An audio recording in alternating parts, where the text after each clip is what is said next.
नमस्कार विद्यार्थी मित्रांनो, राज्यसेवा पूर्व परीक्षेच्या टेस्ट सिरीजचं डिस्कशन जे आहे तर ते आपण आता बघणार आहोत। जीएसची आपली 10वी टेस्ट सिरीज आहे। परीक्षा जी आहे तर ती पोस्टपोन्ड होत होती, त्याच्यामुळे आपण ह्या टेस्ट ज्या आहेत तर त्याही पोस्टपोन्ड केल्या होत्या। सो तुम्हाला जे आहे आता जीएसची ही 10वी टेस्ट आहे। याच्या आधीच्या जर टेस्ट तुम्ही सॉल्व केल्या नसतील तर त्या करून घ्या, त्याचे डिस्कशन जे आहेत तर ते आपल्या यूट्यूब चॅनलवर अवेलेबल आहे। सो आपली जी सुरुवात असणार आहे बघा तर ती हिस्ट्रीपासून असणार आहे। सो हिस्ट्रीचे पहिले प्रश्न जे आहेत तर ते बघा। आता आधीचे पण जे काही लेक्चर्स, आधीचे जे काही टेस्ट आहेत त्याचं जे डिस्कशन आहे तर ते तुम्ही जर बघितलं तर बऱ्याचशा गोष्टी तुम्हाला कोरिलेट पण होतील। ओके, सो बेसिक जे आहे योग्य जोड्या लावा असा हा प्रश्न आहे बघा। भक्ती मुवमेंट जी आहे, भक्ती मुवमेंटचा जर विचार केला तर त्या केसमध्ये शंकराचार्य, माधवाचार्य, वल्लभाचार्य, रामानुज।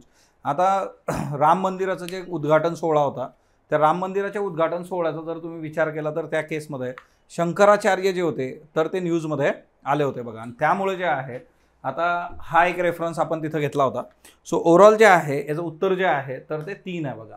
म्हणजे शंकराचार्य जे आहेत तर ते अद्वैत वेदांत जे आहे, माधवाचार्य जे आहेत तर ते द्वैतवाद जे आहे, वल्लभाचार्य जे आहेत तर ते पुष्टिमार्ग, आणि रामानुज जे आहेत तर ते विशिष्ट द्वैत जे आहेत।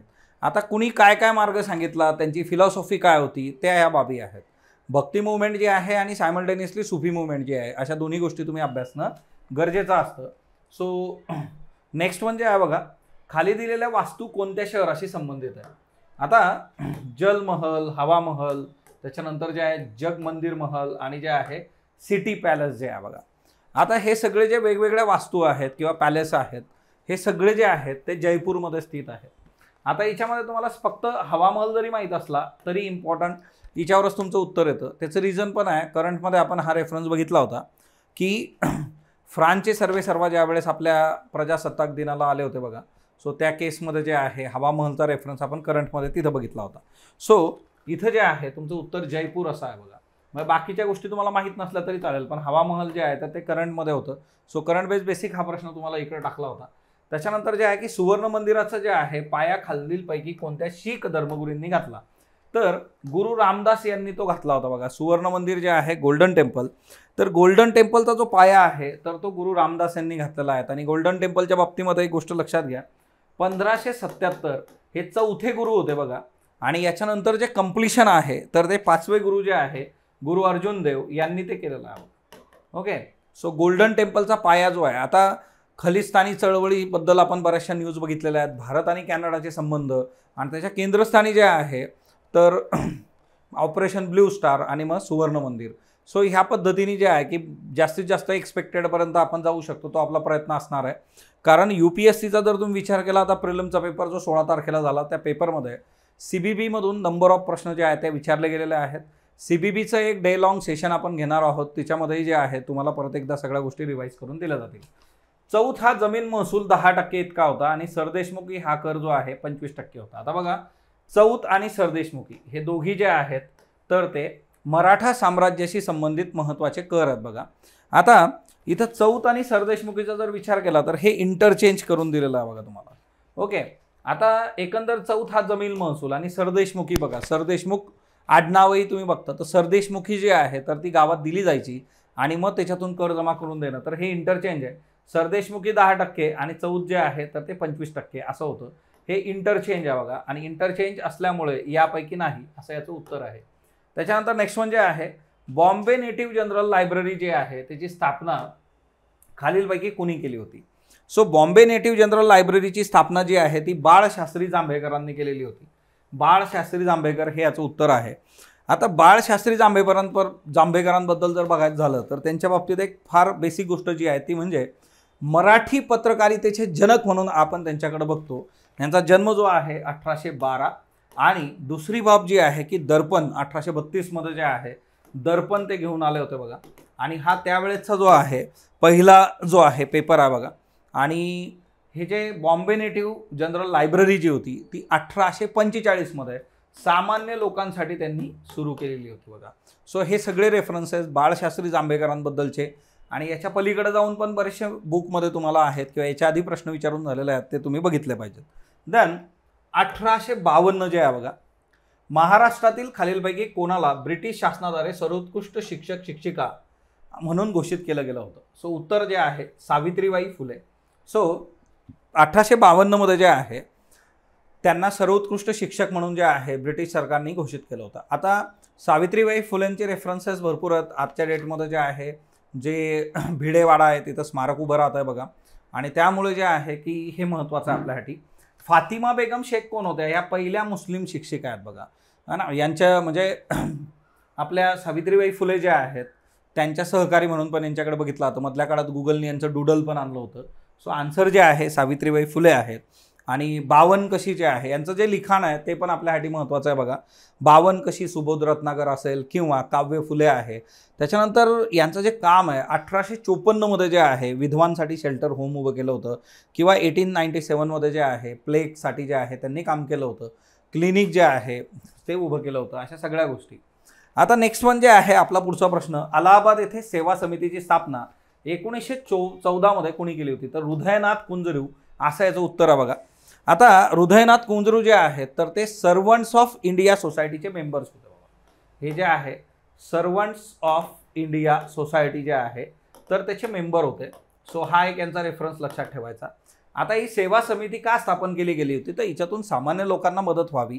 सामान्य लोकांचे जे प्रश्न आहेत आणि त्यांना जे आहे एखादा सोशल नॅचरल डिझास्टर आलं तर तिच्यात मदत झाली पाहिजे, अशा सगळ्या गोष्टींचा विचार करून हे आलं होतं बघा. त्याचबरोबर जे आहे पुढचा प्रश्न जो आहे बघा आपला 8 नंबरचा प्रश्न बघा. दमिन ए कोह जे आहे, सो संथाल जे काही ट्राईब आहे बघा त्यांच्यासाठी जे आहे दमिन ए कोह हे ब्रिटिश शासनाने निर्माण केलेलं होतं. ओके. सो दमिन ए कोह हे संथाल ट्राईबसाठी निर्माण झालेलं आहे. आता हा झारखंडमधला जो प्रदेश आहे बघा त्यावेळेचा म्हणजे ओव्हरऑल जे आहे ना की राजमहल टेकड्या ज्या आहेत त्या राजमहल टेकड्यांच्या आजूबाजूचा जो प्रदेश आहे तर तो होता.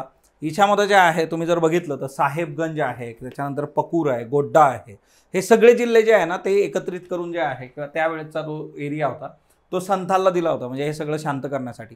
आता तुम्ही जर बघितलं असेल तर CBB किंवा ओव्हरऑल वर्षभरात मी बऱ्याचदा सांगितलं ट्राईब्सवर तुम्हाला प्रश्न येणं अपेक्षित आहे. ट्राईब्स तुम्ही जिथं जिथं रेफरन्स आहे ते चांगले करा. तुम्ही जर बघितलं बघा UPSC प्रीच्या पेपरमध्ये सुद्धा ट्राईब्सवर प्रश्न विचारून झालेले आहेत. सो त्यामुळे जर तुम्ही रुटीन तुमचं बेसिक चांगलं असेल आणि सायमल्टेनियसली CBP थ्रू एक्सपेक्टेड प्रश्नावर जर काम केलं तर तिथून आपल्यासाठी गोष्टी ज्या आहेत त्या सोप्या होतात.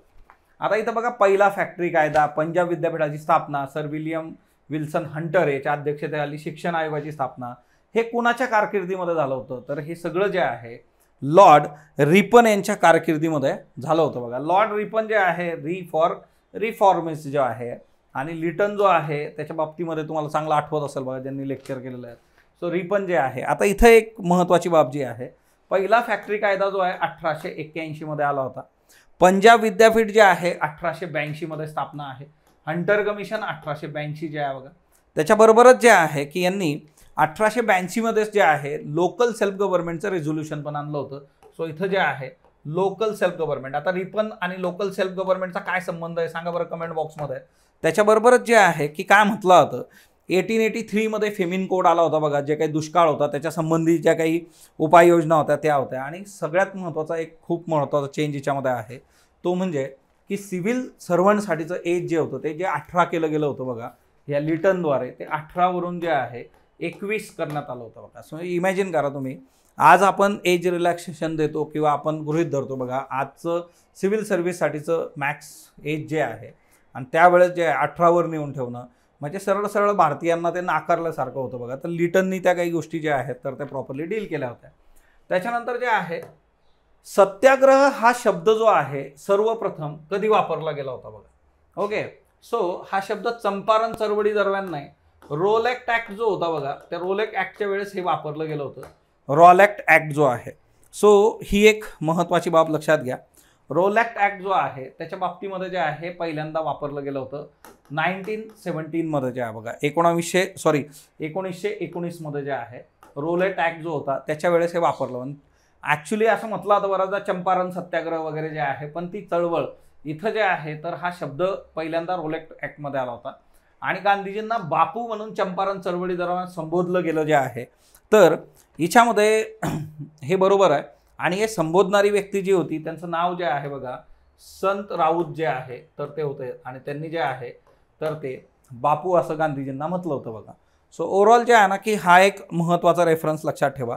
1990मध्ये जे आहे 1919मध्ये रोलेक्ट ॲक्ट जो होता त्यावेळेस जे आहे गांधीजींना हे म्हटलं गेलेलं होतं की ओव्हरऑल सत्याग्रह हा शब्द पहिल्यांदा आला होता आणि त्याचबरोबर जे आहे त्यांना बापू जे आहे तर ते संत राऊत यांनी संबोधलेलं आहे.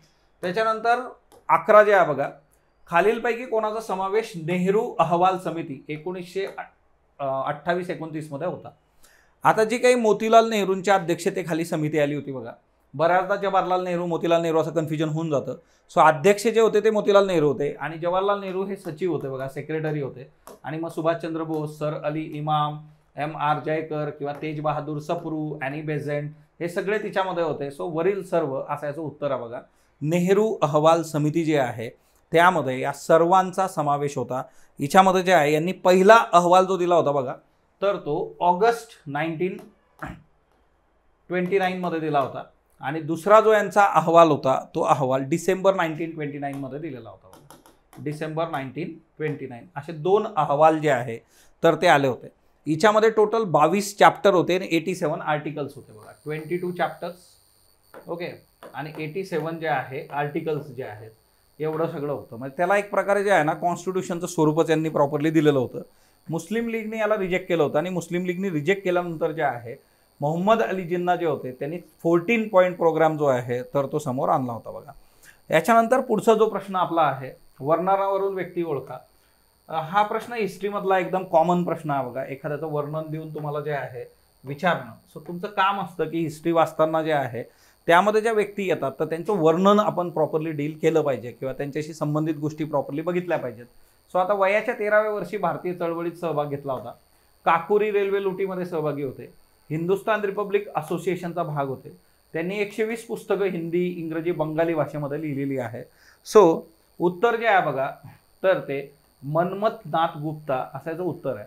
आता बघा चंद्रशेखर आझाद, राजेंद्र लाहिरी किंवा रामप्रसाद बिस्मिल असा रेफरन्स जो आहे 120 पुस्तकांचा वगैरे तुम्ही रुटीन याच्यात वाचला आहे का, म्हणजे तुमचे पर्याय पण तुम्हाला प्रॉपरली बघता आले पाहिजे. आता याच्यामध्ये कसं होतं की काकोरीमध्ये यांचा सहभाग होता पण काकोरीमध्ये जे आहे त्यावेळेस यांचं वय जे होतं ते फक्त जे आहे तर ते 14 वर्ष आणि त्याच्यामध्ये काय होतं की मायनर असल्यामुळे यांना जे आहे फाशीची शिक्षा त्यावेळेस दिली गेली नव्हती आणि त्यामुळे जे आहे ते वाचले होते बघा. म्हणजे वाचले इन द सेन्स की फाशीपासून वाचले, लाईफ इम्प्रिजमेंट झालीच होती त्यांना. आणि इतर जे होते बघा काकोरीच्या याच्यामध्ये की ठाकूर रोशन सिंह ओके, काकोरीमध्ये जे आहे इतर जे आहे ठाकूर रोशन सिंह ज्यांना फाशीची शिक्षा झाली होती बघा. त्याच्याबरोबरच जे आहे तर ते आशिफुल्ला खान जे आहे ओके, आशिफुल्ला खान जे आहे. त्याच्यानंतर दुसरं नाव जे आहे याच्यामधलं तर ते म्हणजे 2 आणि 3 जे आहे बघा याच्यात राजेंद्र लाहिरी, रामप्रसाद बिस्मिल. सो यांना जे आहे फाशीची शिक्षा काकोरीच्या याच्यामध्ये झाली होती कारण ओव्हरऑल क्रांती आणि क्रांतीसाठी फंडिंग असा सगळा तो मुद्दा होता आणि रेल्वे लुटण्यात आली होती.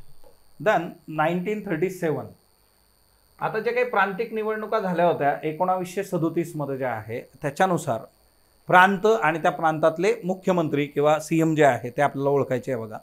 सो इथं जे आहे एकतर पंजाब जे आहे बघा तर पंजाबमध्ये सिकंदर हयात खान होते.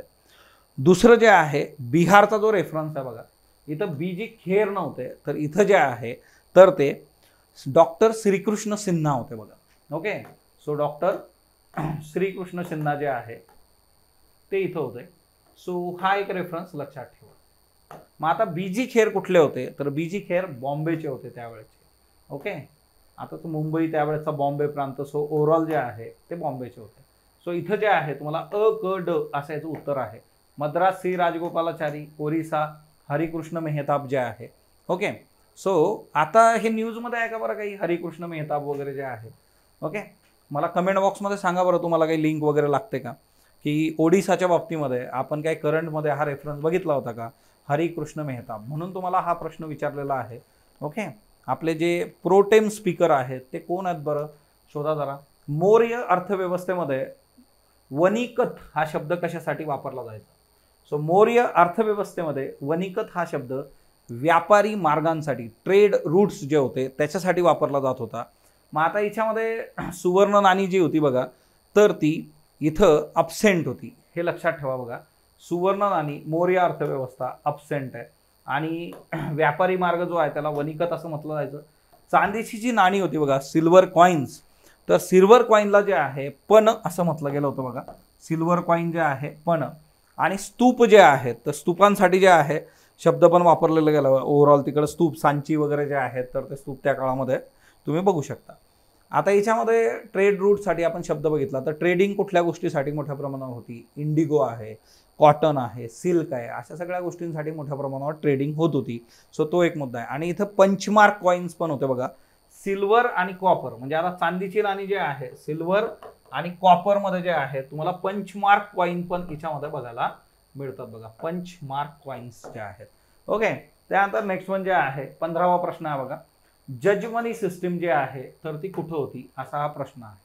ओके.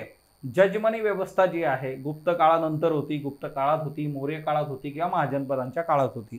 सो जज मनी सिस्टीम जी होती बघा तर ती गुप्त काळानंतर आहे. लॅटर गुप्तामध्ये जे आहे तुम्हाला जजमनी व्यवस्था जी आहे तर ती बघायला मिळते. मग आता जजमनी व्यवस्था काय असते तर जजमनी व्यवस्था म्हणजे काय की सेल्फ सफिशियंट विलेज इकॉनॉमी. एखादं गाव त्यांच्या गरजेला ज्या काही गोष्टी लागतात त्या सगळ्यांचं प्रोडक्शन करतं, त्याला जजमनी व्यवस्था असं म्हटलं जातं. सो ज्या काही त्यांच्या गरजा आहेत त्या गावामध्ये पूर्ण होतात असं तो रेफरन्स आहे बघा. ओके. याच्यानंतर जे आहे पॉलिटीचे प्रश्न आहेत बघा. आता हिस्ट्रीमध्ये असं होऊ शकतं की आमचे रेफरन्सेस किंवा आमच्या सोर्सेसमध्ये ह्या गोष्टी नाहीच आहेत. सो हिस्ट्रीसाठी तेवढं तुम्ही खूप वरी करायची गरज नाही आहे. हिस्ट्रीच्या बाबतीमध्ये तुम्हाला जे आहे रुटीन तुमचे सोर्सेस वापरा. तिच्यामध्ये आपल्याला जेवढी ॲक्युरसी तिच्यातून येते बघा 40, 50, 60% तेवढी ओके. त्यात मायनसमध्ये तरी नका जाऊ. पण पॉलिटीसारखा सब्जेक्ट आहे की इथं मात्र आपल्याला जे आहे ती मुभा नाही आहे. इथं 90% ॲक्युरसीसाठी किमान प्रयत्न केले पाहिजे. 100% आली तर वेल अँड गुड. ओके. सो आता बघा क्रिप्स मिशनच्या तरतुदीमध्ये भारताची घटना पूर्ण भारतीयांनी तयार करावी हे मान्य करण्यात आलं होतं. कॅबिनेट मिशन प्लॅननुसार संविधान सभेची निर्मिती करण्यात आली. जो 16वा जो प्रश्न आहे बघा आपला, तर याचं जे उत्तर आहे तर दोन्ही स्टेटमेंट याच्यामध्ये बरोबर आहे. 1942 मध्ये जे आहे क्रिप्स मिशन आलं होतं बघा. वर्ल्ड वॉर 2 जे आहे त्याच्याशी हा संदर्भ होता. आता बघा यशवंत घाडगे यांचा रेफरन्स आपण बघितलेला आहे इटलीमध्ये स्मारक आणि त्या सगळ्या गोष्टी. मग त्याच्यामध्ये वर्ल्ड वॉर 2चा रेफरन्स परत येतो बघा. तर वर्ल्ड वॉर 2शी संबंधित ज्या काही हिस्टोरिकल बाबी आहेत त्या चांगल्या बघून ठेवा. कॅबिनेट मिशन प्लॅननुसार संविधान सभेची निर्मिती करण्यात आली. दोन्ही स्टेटमेंट अतिशय जे आहे तर ते बरोबर आहेत बघा. अ आणि ब जे आहे. त्याच्यानंतर जे आहे की आता हा प्रश्न सोपा आहे बघा. हे पाठच पाहिजे आता आपल्याला. याच्या आधीच्या पण टेस्टमध्ये बऱ्याचदा आपण हे रेफरन्सेस घेतलेले आहेत. ओके. सो सुकाणू समिती स्टिअरिंग तर जवाहरलाल नेहरू नाही, इथं डॉक्टर राजेंद्र प्रसाद पाहिजे होते बघा. सो स्टिअरिंग कमिटी जे आहे डॉक्टर राजेंद्र प्रसाद, सगळं स्टिअरिंगच त्यांच्या हातात होतं इथलं. सो सुकाणू समिती जे आहे. सो हा एक रेफरन्स इथं लक्षात घ्या. आणि याच्यामध्ये तुम्हाला जर बघितलं मग पुढचे रेफरन्सेस जे आहेत तर आता मग ए तर नाही आहे तर ए इथं आहे, इथं आहे, काढून टाकायला रिजेक्शन. तुमचं उत्तर आलं ब क ड. हाऊस समिती पट्टभी सिद्धरामय्या, फ्लॅग समिती डॉक्टर राजेंद्र प्रसाद आणि union power Jawaharlal Nehru. Okay. So एकंदर कार्यपद्धती समितीचे पण अध्यक्ष जे होते तर ते डॉक्टर राजेंद्र प्रसाद होते बघा. स्टाफ आणि वित्त समितीचे पण होते. सो तो एक मुद्दा याच्यामध्ये लक्षात ठेवा.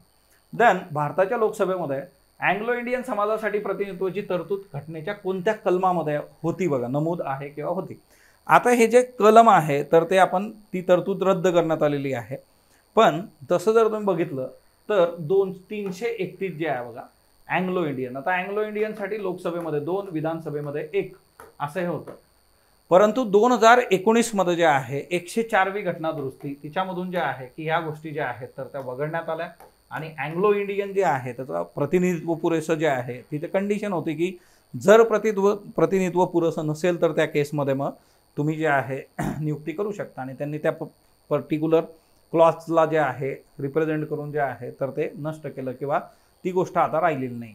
सो अँग्लो इंडियन जे आहे की वडिलांकडचे जे आहे European forefathers and all that. So आता त्यांच्यासाठी ती मुभा राहिलेली नाही. 104वी घटना दुरुस्ती 2019 जे आहे. ओके.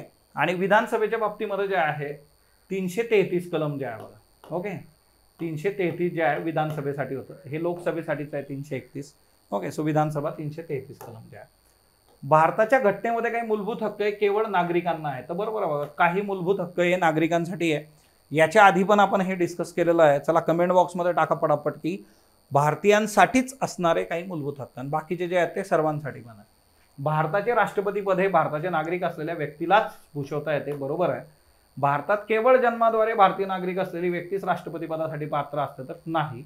इथं जे आहे जन्म by birth as well as by naturalisation जे आहे तर ते पण इथं जे आहे तर ते तिथं राष्ट्रपती बनू शकतात. सो बाय बर्थ आणि बाय नॅचरलायझेशन असं आहे, फक्त बर्थ नाही. हां, फक्त बाय बर्थ जे आहे US मध्ये तुम्हाला तो रेफरन्स बघायला मिळतो. सो भारताच्या बाबतीमध्ये जे आहे राष्ट्रपतीद्वारे जे आहे तर ही गोष्ट एक लक्षात घेणं गरजेचं आहे. बघा याच्यासाठीचं आर्टिकल जे आहे 58 आर्टिकल तुम्हाला माहीत असणं अपेक्षित आहे. आता एक गोष्ट लक्षात घ्या, बघा तुम्ही UPSC प्रीचा पेपर बघा. आता मी 3-4 वेळा रेफरन्स दिला, प्रत्येकाने बघा त्याचं ॲनालिसिस पण आपण घेतलं होतं. सो तिच्यामध्ये काही ठिकाणी जे आहे प्लस मायनस गोष्टी असतात शेवटी ना, ते आपण दरवर्षीच बघत आलेलो आहे. सो बेसिक एक काम आहे की कसे प्रश्न विचारलेले आहेत किंवा त्यांनीसुद्धा आर्टिकल्स, त्याच्यानंतर अमेंडमेंट, त्याच्यानंतर पार्ट, सो हे रेग्युलर करणं भागच आहे आपल्याला, त्याशिवाय काय पर्याय नसतो. हे एकदम क्लिअर आहे. बघा त्याच्यानंतर जे आहे पुढचा प्रश्न, घटनेतलं 14वं कलम काय सांगतं बघा. एक, सर्व व्यक्तींना कायद्याचं समान संरक्षण आहे. सर्व व्यक्ती कायद्यासमोर समान आहेत. हा हक्क सर्व भारतीय आणि परकीय नागरिकांना सुद्धा प्राप्त होतो. तर आर्टिकल 14 जे आहे बघा, तर आर्टिकल 14 सर्वांसाठी आहे. म्हणजे तुम्ही जे आहे इक्वॅलिटी बिफोर लॉ जे आहे, तुम्हाला एकतर जे आहे कायद्याचं समान संरक्षण, equality before law, equal protection of law, अशा दोन्ही गोष्टी आहेत. सर्व व्यक्ती कायद्यासमोर समान आहेत, सर्व भारतीय परकीय नागरिकांना, सिटीजनना हे प्राप्त होतं. सो एकंदर जे आहे अ ब क. ओके, प्रश्न जो आहे स्ट्रेट फॉरवर्ड आहे एकदम, आणि तुम्हाला बेसिक फंडामेंटल राईट्सवर रुटीन प्रश्न विचारलाच जातो, त्यात काय वाद नाही आहे. सो इकडे या बघा 21वा प्रश्न जो आहे DPSP. आता इथं जे आहे राज्य उत्पन्नाची विषमता किमान पातळीवर आणण्याचा प्रयत्न करेल. स्त्री आणि पुरुषांना समान कामासाठी वेतन मिळेल. कामगारांना निर्वाह वेतन, लिव्हिंग वेज मिळेल. आता लिव्हिंग वेज काय असतं बघा, आपल्याकडे बघा मिनिमम वेजेस जे आहेत, मिनिमम, आता मिनिमम जे असतं ते काय असतं, रोटी कपडा और मकान, बेसिक नीड्स. ओके, मिनिमम काय आहे, बेसिक नीड्स आहे बघा. दुसरं जे आहे ते लिव्हिंग असतं. लिव्हिंग म्हणजे काय की बेसिक नीड्स नुसत्या असून काय फायदा. So basic need plus education, health, याचा याच्यामध्ये विचार केला जातो. चांगलं आयुष्य तुम्हाला जगता आलं पाहिजे. राज्य ग्राम पातळीवर ग्रामपंचायत स्थापन करेल. आता DPSP मध्ये काय काय येतं, तर DPSP मध्ये बघा राज्य ग्राम पातळीवर जे आहे तर ती राज्य ग्रामपंचायत उभी करेल. सो मूळ कसं आहे ना की एकतर तुम्हाला जे आहे आर्टिकल 40 आहे, पंचायत तिच्यामध्ये आहे बघा. सो इथं जे आहे आर्टिकल 40 आहे, लिव्हिंग वेज मिळालं पाहिजे असा तिथं जे आहे तर तो DPSP मध्ये मुद्दा आहे. पण ॲक्च्युली जर तुम्ही लिव्हिंग देत नसाल तर मग तिसरी मुद्दा असतो फेअर वेज. फेअर वेज जे असतं बघा तर ते या दोघांचं जे आहे minimum plus living wage divided by 2 असं ते असतं.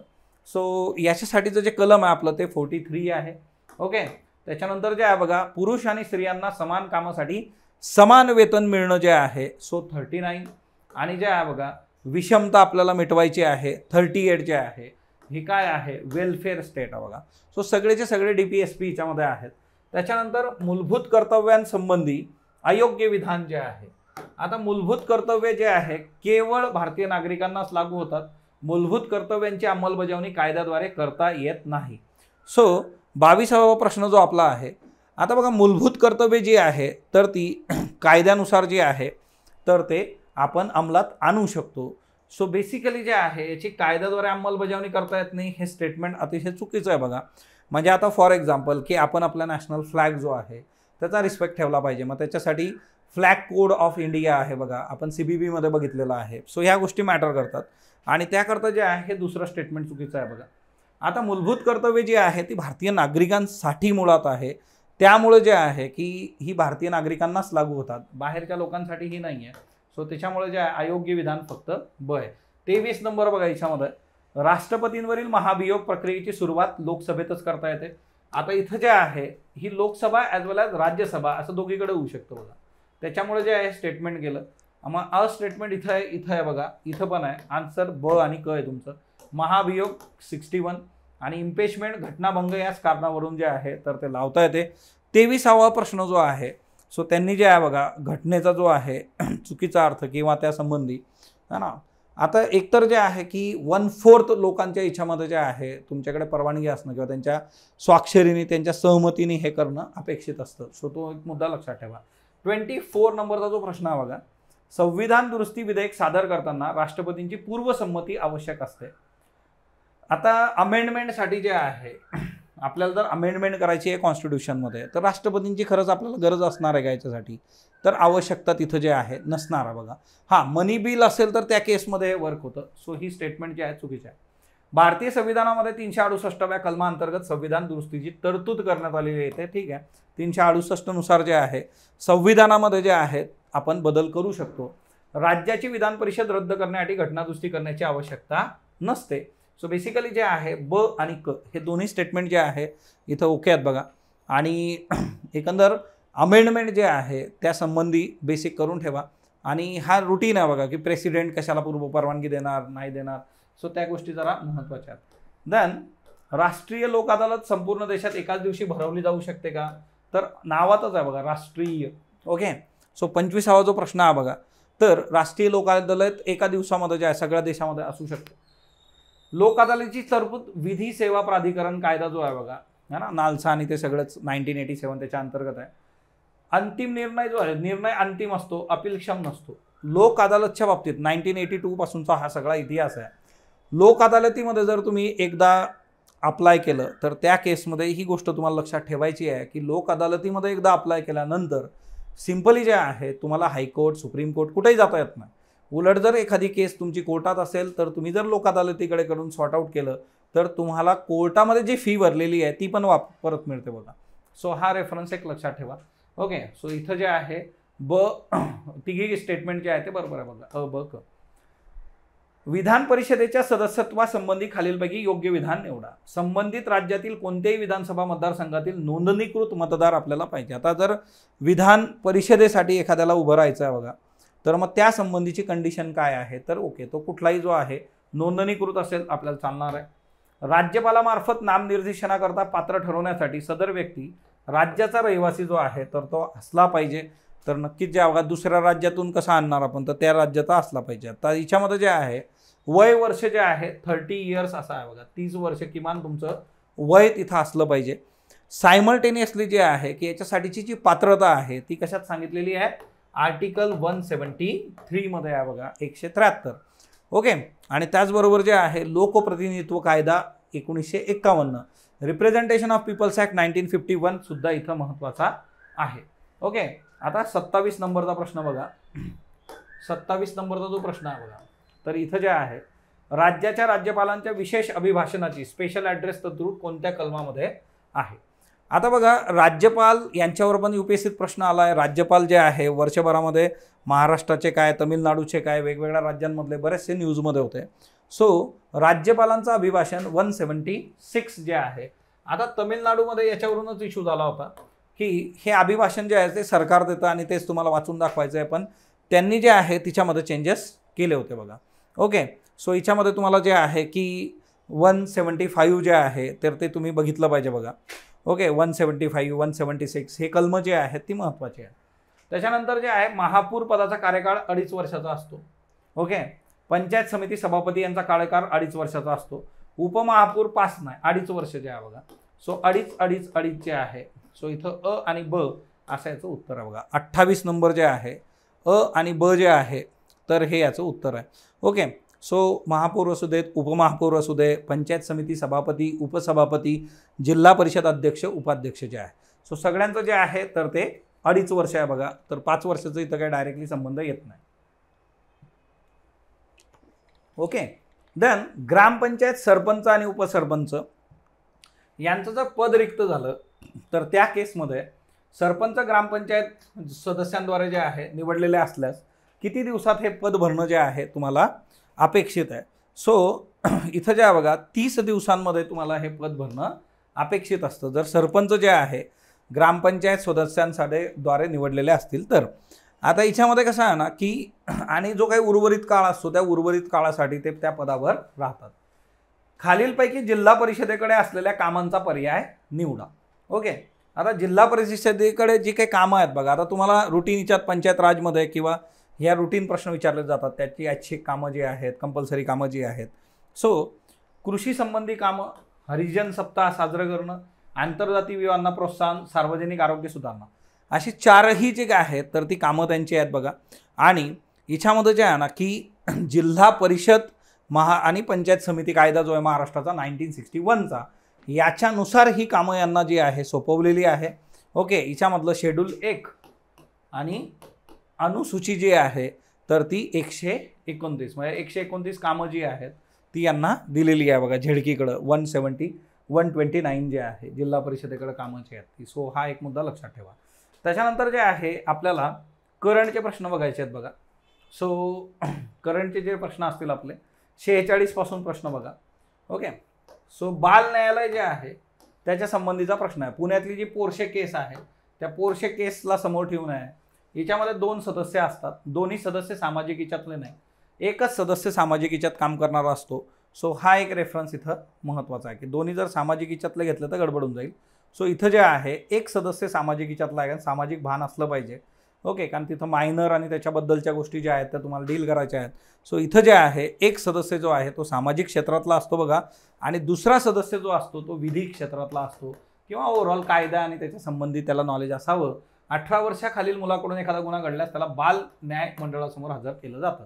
सो इथं अ आणि क अशा दोन्ही जे आहेत तर ते बरोबर आहे बघा. 46 जे आहे अ आणि क जे आहे. ओके, त्याच्यानंतर नेक्स्ट वन जे आहे अंटार्क्टिक संसदेबाबत जे आहे. अंटार्क्टिक करार 1 डिसेंबर 1959 रोजी अंमलात आला. भारत याचा संस्थापक सदस्य नाही आहे बघा.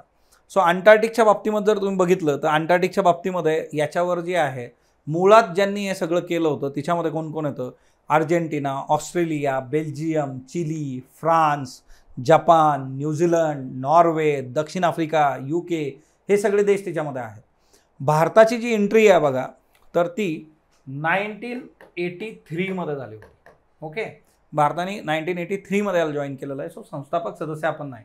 अंटार्क्टिकाचा वापर केवळ शांततापूर्ण हेतूंसाठी केला जाईल. या क्षेत्राचं सैन्यीकरण किंवा तटबंदीला परवानगी दिली जाणार नाही. सो ब, अ आणि क जे आहे तर हे याचं उत्तर आहे. याच्यामधला दुसरा जो ऑप्शन आहे तो आपल्याला काढून टाकायचा आहे बघा. आणि याला जे आहे नो मॅन लँड असं घोषित केलेलं आहे बघा.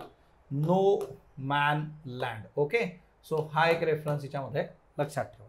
त्याच्यानंतर 48 जे आहे कोकण किनारपट्टीवर जे आहे बघा ऑलिव्ह रिडले, ग्रीन टर्टल अशी जी कासवं आहेत तर ती तुम्हाला दिसून येतात का? तर हो, कोकण किनारपट्टीवर जी आहे ही कासवं दिसतात. कासवाच्या घरट्याचं तापमान थंड असेल तर पुरुष प्रजातीचे कासव जन्माला येतात आणि जर उष्ण असेल तर मादी प्रजातीचे कासव जन्माला येत असतात. हे सगळे स्टेटमेंट बरोबर आहे.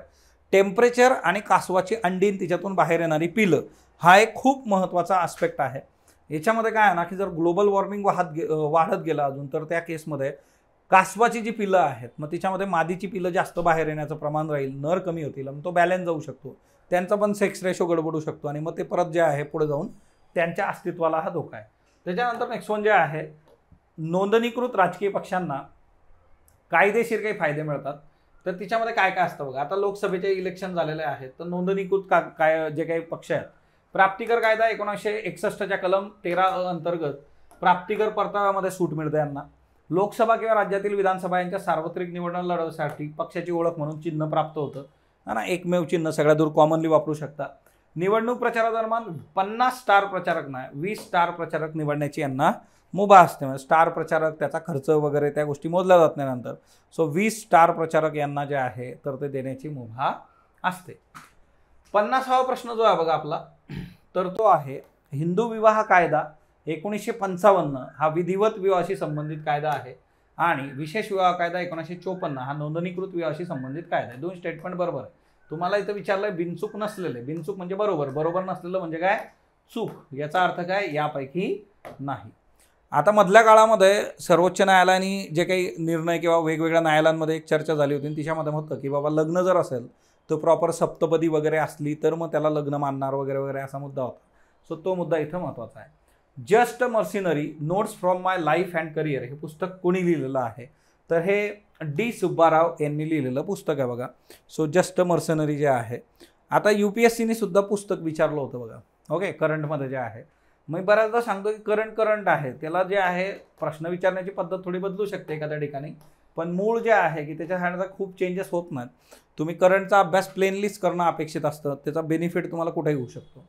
नुकत्याच पार पडलेल्या लोकसभा निवडणुकीत महाराष्ट्राच्या 48 मतदारसंघातील सर्वाधिक मतदार जे आहे कुठल्या जिल्ह्यामध्ये? पुणे आन्सर बघा याचं. सो पुण्यामध्ये सर्वाधिक जे आहे मतदार जे आहेत ते.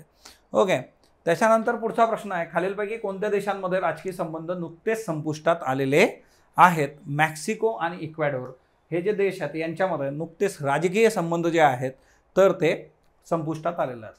त्यानंतर नेक्स्ट म्हणजे आहे, आंध्र प्रदेशमधील नागार्जुन सागर श्रीशैलम व्याघ्र प्रकल्प आणि श्री व्यंकटेश्वर राष्ट्रीय उद्यान यांना जोडणाऱ्या कॉरिडॉरमध्ये खालीलपैकी कोणत्या अभयारण्यांचा समावेश होतो? सो यामध्ये जे आहे बघा अ ब क तीनही जे आहे याच्यामध्ये गुंडला ब्रह्मेश्वरम वन्यजीव अभयारण्य, पेननु सिंहा नरसिंह वन्यजीव अभयारण्य आणि श्रीलंका मल्लेश्वर वन्यजीव अभयारण्य तीनही समावेश होतात. ओके. सो आता हे कसं आहे ना की न्यूजमध्ये ज्यावेळेस एखादी न्यूज येते तर इन डेप्थ जर तुम्ही बघितली तर मग त्या केसमध्ये अशा गोष्टी तुमच्या हाताला लागतात. ओके. व्हीव्हीपॅट जे आहे त्याच्याबद्दल बिनचूक विधान.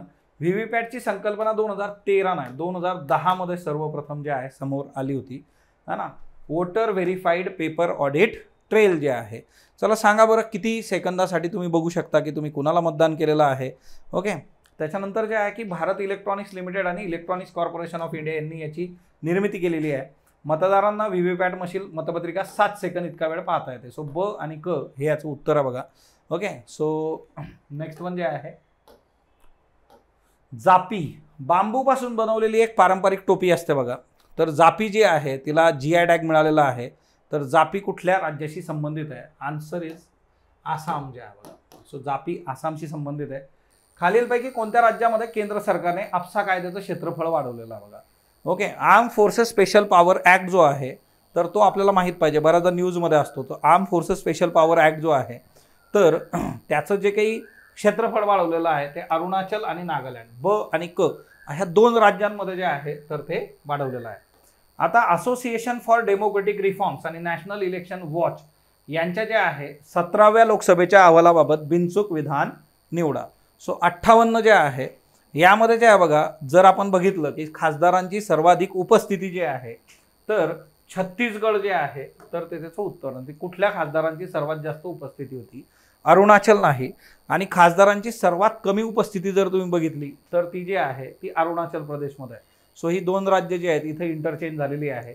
आणि महाराष्ट्राच्या खासदारांनी सर्वात जास्त जे आहेत तर ते प्रश्न विचारले. सो तिथं जे आहे तर ते महाराष्ट्र हे बरोबर आहे बघा. त्याच्यामुळे इथं जे आहे फक्त क असं याचं उत्तर आहे बघा. 58 जे आहे त्याचं उत्तर आहे फक्त क. त्याच्यानंतर जे आहे बघा 59. आता 59चा प्रश्न जो आहे चिनाब. चिनाब तुम्हाला काल परवाच मी जे आहे सकाळच्या सेशनमध्ये दाखवलं होतं. चिनाबचा जो रेल्वे पूल आहे बघा त्याची वैशिष्ट्य काय आहे? तर एक तर जगातला सगळ्यात उंच रेल्वेचा ब्रिज आहे हा. ओके. आणि इथं जे आहे की चिनाबमध्ये जे आहे हा पूल जो आहे तर तो भूकंप प्रतिरोधक आहे. ओके. म्हणजे उद्या जर तशी परिस्थिती निर्माण झाली तर हा टिकू शकतो.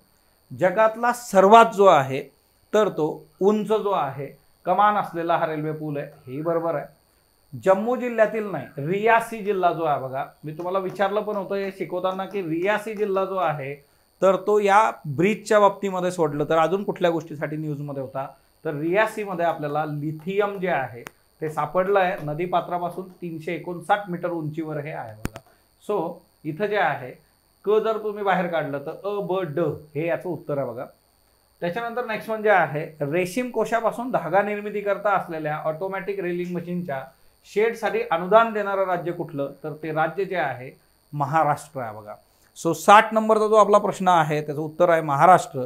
सो या पद्धतीने आपण जे आहे 3 सब्जेक्ट्स बघितलेले आहेत बघा. सो ओव्हरऑल आता हा शेवटचा जो टप्पा आहे बघा तर त्या केसमध्ये परीक्षा आणि त्याच्या संबंधी जे आहे तुम्ही पॉझिटिव्ह राहणं हे फार फार गरजेचं आहे. बरेचसे विद्यार्थी जे आहे की आता UPSC प्रिलिम्स नंतर जे आहे त्यांचाही कन्सर्न आहे की एकदा जे आहे राज्यसेवा प्रीसाठी पण आपण खूप चांगल्या पद्धतीने प्रिपेअर केलं पाहिजे. सो आता जो काळ आहे की तुम्ही दिलेले पेपर त्याच्यामध्ये कुठं कुठं प्रॉब्लेम येतो आहे तर त्या गोष्टी थोड्याशा पुस्तकात जाऊन बघणं हे सगळ्यात बेस्ट असणार आहे बघा. याच्या पलीकडे तुम्हाला काही इश्यू असले तर तुम्ही येऊन भेटू शकता किंवा इथं कमेंट सेक्शनमधून पण आम्हाला सांगू शकता ज्याच्यातून आपण गोष्टी ज्या आहेत त्या वर्क करू शकतो. So thank you all of you. तर चला सामान्य विज्ञान हा जो घटक आहे याचे आपल्याला टोटल 20 क्वेश्चन्स जे आहेत ते येत असतात. त्याचबरोबर याचं जे डिस्कशन आहे ॲनालिसिस डिटेलमध्ये समजून घेऊयात. या संदर्भात अजून कोणकोणते प्रश्न विचारले जाऊ शकतात किंवा कोणती इन्फॉर्मेशन इथे महत्त्वाची आहे ती सुद्धा इथे चेक करूयात. ठीक आहे. तर पुढे जाऊयात सायन्सच्या क्वेश्चन्सच्या संदर्भात. क्वेश्चन पेपर जो आहे तो टर्न करा आणि त्यामध्ये जे आहे बघा 61 पासून ते 80 पर्यंत असे 20 क्वेश्चन्स आपल्याला विचारलेले आहेत. 61 नंबरचा क्वेश्चन ओपन करा. बघा लक्ष द्या, याच्यामधला जो पहिला प्रश्न आहे सामान्य विज्ञान मधला हा आपल्याला पेशी विभाजनावरती विचारलेला आहे. ओके, आता पहिला प्रश्न काय की योग्य विधान निवडा, म्हणजे करेक्ट स्टेटमेंट जे आहे ते आपल्याला ओळखायचं आहे इथे. तर इथे 3 स्टेटमेंट दिलेले आहे आणि वेगवेगळे पर्याय उत्तर आपल्याला बघायला मिळतात. ओके, चला ॲनालिसिस करूया. पहिले जे स्टेटमेंट आहे ते आहे G2 फेज मध्ये डीएनएचे दुप्टीकरण घडते व पुढे पेशी विभाजन होते. स्टेटमेंट कसं आहे, ठीक आहे. त्यानंतर S फेज मध्ये गुणसूत्रांची संख्या वाढते व पुढे पेशी विभाजन घडते. त्यानंतर अंत्यावस्था सूत्री विभाजनातील ही अंतिम पायरी आहे. ठीक आहे, तर आपल्याला बेसिकली इथे काय सांगितलेलं आहे तर बघा लक्ष द्या, मायटोसिस आणि मिओसिस पेशी विभाजन असतं. त्यामध्ये पेशी विभाजनाच्या पूर्वी 3 फेज महत्वाचे आपल्याला बघायला मिळतात. एक असते G1 ज्याला ग्रोथ 1 फेज म्हणतात, त्यानंतर असते S फेज ज्याला इंटरफेज असं म्हणतात, त्यानंतर G2 असते त्याला. ओके, तर ही याच्यानंतर जे आहे आपल्याला मायटोटिक फेज म्हणजे मायटोसिस आणि सायटोकिनेसिस अशा 2 उपस्टेजेस आपल्याला याच्यामध्ये बघायला मिळतात. ओके, आता बघा कन्सेप्ट काय इथे बेसिकली काय होतं की विभाजनाच्या वेळेस आपल्याला दुप्टीकरण बघायला मिळतं. काय बघायला मिळतं? दुप्टीकरण म्हणजे पेशीमध्ये विविध जे काही घटक आहेत ते डबल होतात.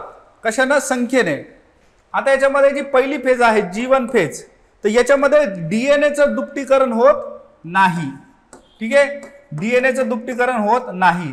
डीएनए आणि क्रोमोझोम यांना वगळता सर्व भागांचं जे आहे दुप्टीकरण ते बघायला मिळतं. त्याच्यामुळे त्याला सेल ग्रोथ असं म्हणतात. त्यानंतर दुसरं जे आहे बघा डीएनए सिंथेसिस. यस फेजला काय म्हटलेलं आहे? DNA synthesis. म्हणजे इथे काय होतं? डीएनएचं दुप्टीकरण बघायला मिळतं. येतं लक्षात? डीएनएचं काय आहे? दुप्टीकरण इथे बघायला मिळतं. त्यानंतर तिसरं जे आहे तिथे आहे सेल ग्रोथ. इथे काय होतं तर आरएनए आणि इतर जे प्रथिने आहेत यांचं दुप्टीकरण बघायला मिळतं. म्हणजे इथे काय होतं की पुढे विभाजनासाठी वेगवेगळे जे काही घटक आहेत पेशीमधले ते मॅच्युअर होतात.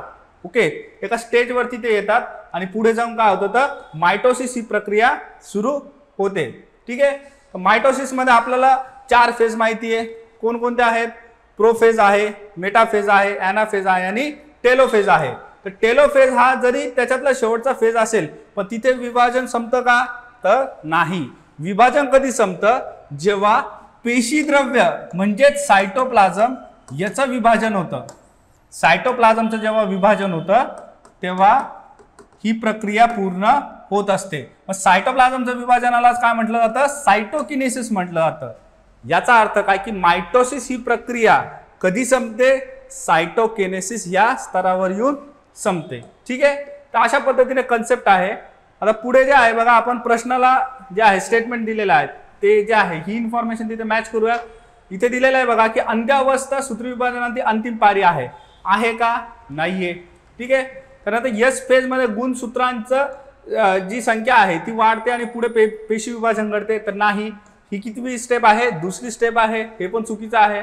त्यानंतर G2 फेज मध्ये डीएनएचे दुप्टीकरण घडते व पुढे पेशी विभाजन होते. हे सुद्धा चुकीचं आहे कारण की डीएनए सिंथेसिस कुठे होतं? यस फेज मध्ये होत असतं. उत्तर काय असेल याचं? 4 आहे बघा. वरीलपैकी एकही योग्य नाही.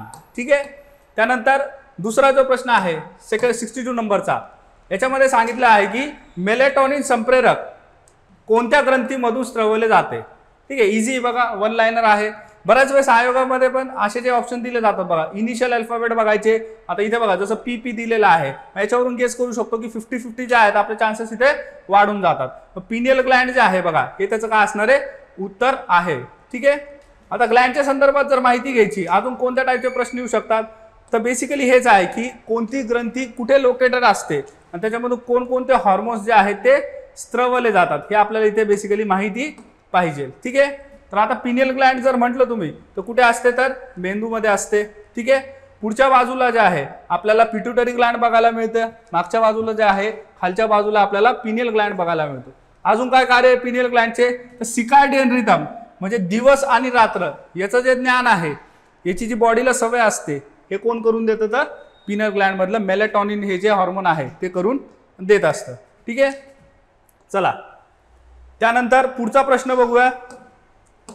पुढचा आहे नेफ्रॉन या घटकाला खालीलपैकी कोणत्या स्तरावरती मांडता येईल. बघा आता नेफ्रॉनचं जर तुम्ही एक बेसिक आकृती जरी बघितली असेल, ठीक आहे, तर तुम्हाला माहिती आहे की नेफ्रॉन जो आहे हा किडनीचा रचनात्मक घटक आहे. आणि रचनात्मक घटक असून नेफ्रॉन काय पेशी नाहीये. ओके, नेफ्रॉन काय ही पेशी नाहीये. का पेशी नाहीये, कारण की आपल्याला माहिती आहे पेशीमध्ये काय काय असतं, तर एक न्यूक्लियस असतं, त्यानंतर विविध त्याचे अंगके असतात, राईट. पण नेफ्रॉन मध्ये काय असतं, नेफ्रॉन मध्ये ग्लोमेरुलस असतं, बोमॅन्स कॅप्सूल असतात, कलेक्टिंग डक्ट आहे, लूप आहेत वेगवेगळ्या, त्यानंतर एपिथेलियल सेल्स आहेत, वेगवेगळे जे सेल्स आहेत त्याच्यापासून नेफ्रॉन बनलेलं असतं. मग अनेक पेशी एकत्र येऊन काय तयार होतं, तर उती तयार होतात, टिश्यू तयार होतात, राईट. मग प्रश्न काय विचारलाय आपल्याला की नेफ्रॉन या घटकाला कुठे ठेवता येईल. उत्तर काय याचं, तर उती स्तर आहे, टिश्यू लेवल. येते लक्षात. चला त्यानंतर बघा याच प्रश्नामध्ये जे आहे बघा वेगवेगळे ऑप्शन्स आपल्याला दिलेले आहेत. इंद्रिय संस्था स्तर, त्यानंतर cellular level, tissue level, organ level, यांचा अर्थ काय होतो ते एकदा समजून घेऊया. बघा आता पेशी स्तर म्हणजे काय, असे सजीव जे फक्त आणि फक्त पेशीपासूनच बनलेले आहे, उती त्यांच्यामध्ये दिसून येत नाही, अशांना काय म्हटलं जातं, सेल्युलर लेवल ऑर्गॅनिझम असं म्हटलं जातं. उदाहरण द्यायचं म्हटलं तर कोणता प्राणी संघ येतो याच्यामध्ये, पॉरीफेरा येतो. बघा कोण येतो, पॉरीफेरा येतो. हे आपल्याला लक्षात ठेवायचं आहे, हे परीक्षामध्ये विचारलं जाऊ शकतं. त्यानंतर टिश्यू लेवल जर म्हटलं, उतीस्तर, उतीस्तर मध्ये कोणकोणते एक्झाम्पल बघायला मिळतील, जसं सिलेंट्रेटा आहे. त्यानंतर फक्त इंद्रिय सापडतात असे कोण आहेत, प्लॅटीहेल्मिन्थेस आहेत. मग इंद्रिय एकत्रित करून एक सिस्टीम म्हणून जेव्हा वर्क करतं याला आपण म्हणतो ऑर्गन सिस्टीम म्हणतो. कोणामध्ये मिळतं, आर्थ्रोपोडा आहे, मॉल्युस्का आहे, ॲनेलिडा आहे आणि असे काही इतर हायली डेव्हलप्ड प्राणी त्याच्यामध्ये मिळतात. ओके, चला मग मानव काय असेल सांगा बरं. मानव सुद्धा काय आहे, एक ऑर्गन सिस्टीम लेवल आहे. ओके, चला पुढचा प्रश्न घेऊया. बघा एकदम इझी क्वेश्चन आहे. तर लिम्नॉलॉजी या शास्त्रामध्ये कशाचा अभ्यास केला जातो, ठीक आहे, कशाचा असेल मग, तर उत्तर आहे बघा ॲक्वाटिक इकोसिस्टीम. फ्रेश वॉटर जे काही ॲक्वाटिक इकोसिस्टीम राहतात त्याचा अभ्यास इथे केला जातो. वेटलँड असेल किंवा अदर ॲक्वाटिक सिस्टीम असेल, तळे वगैरे असतील तर त्यांचा अभ्यास काय इथे केला जातो. बघा जल परिसंस्था. ओके, त्यानंतर पुढचा प्रश्न आहे खालीलपैकी विसंगत प्राणी निवडा. ओके, आता इथे 4 प्राण्यांची नावं दिलेली आहेत.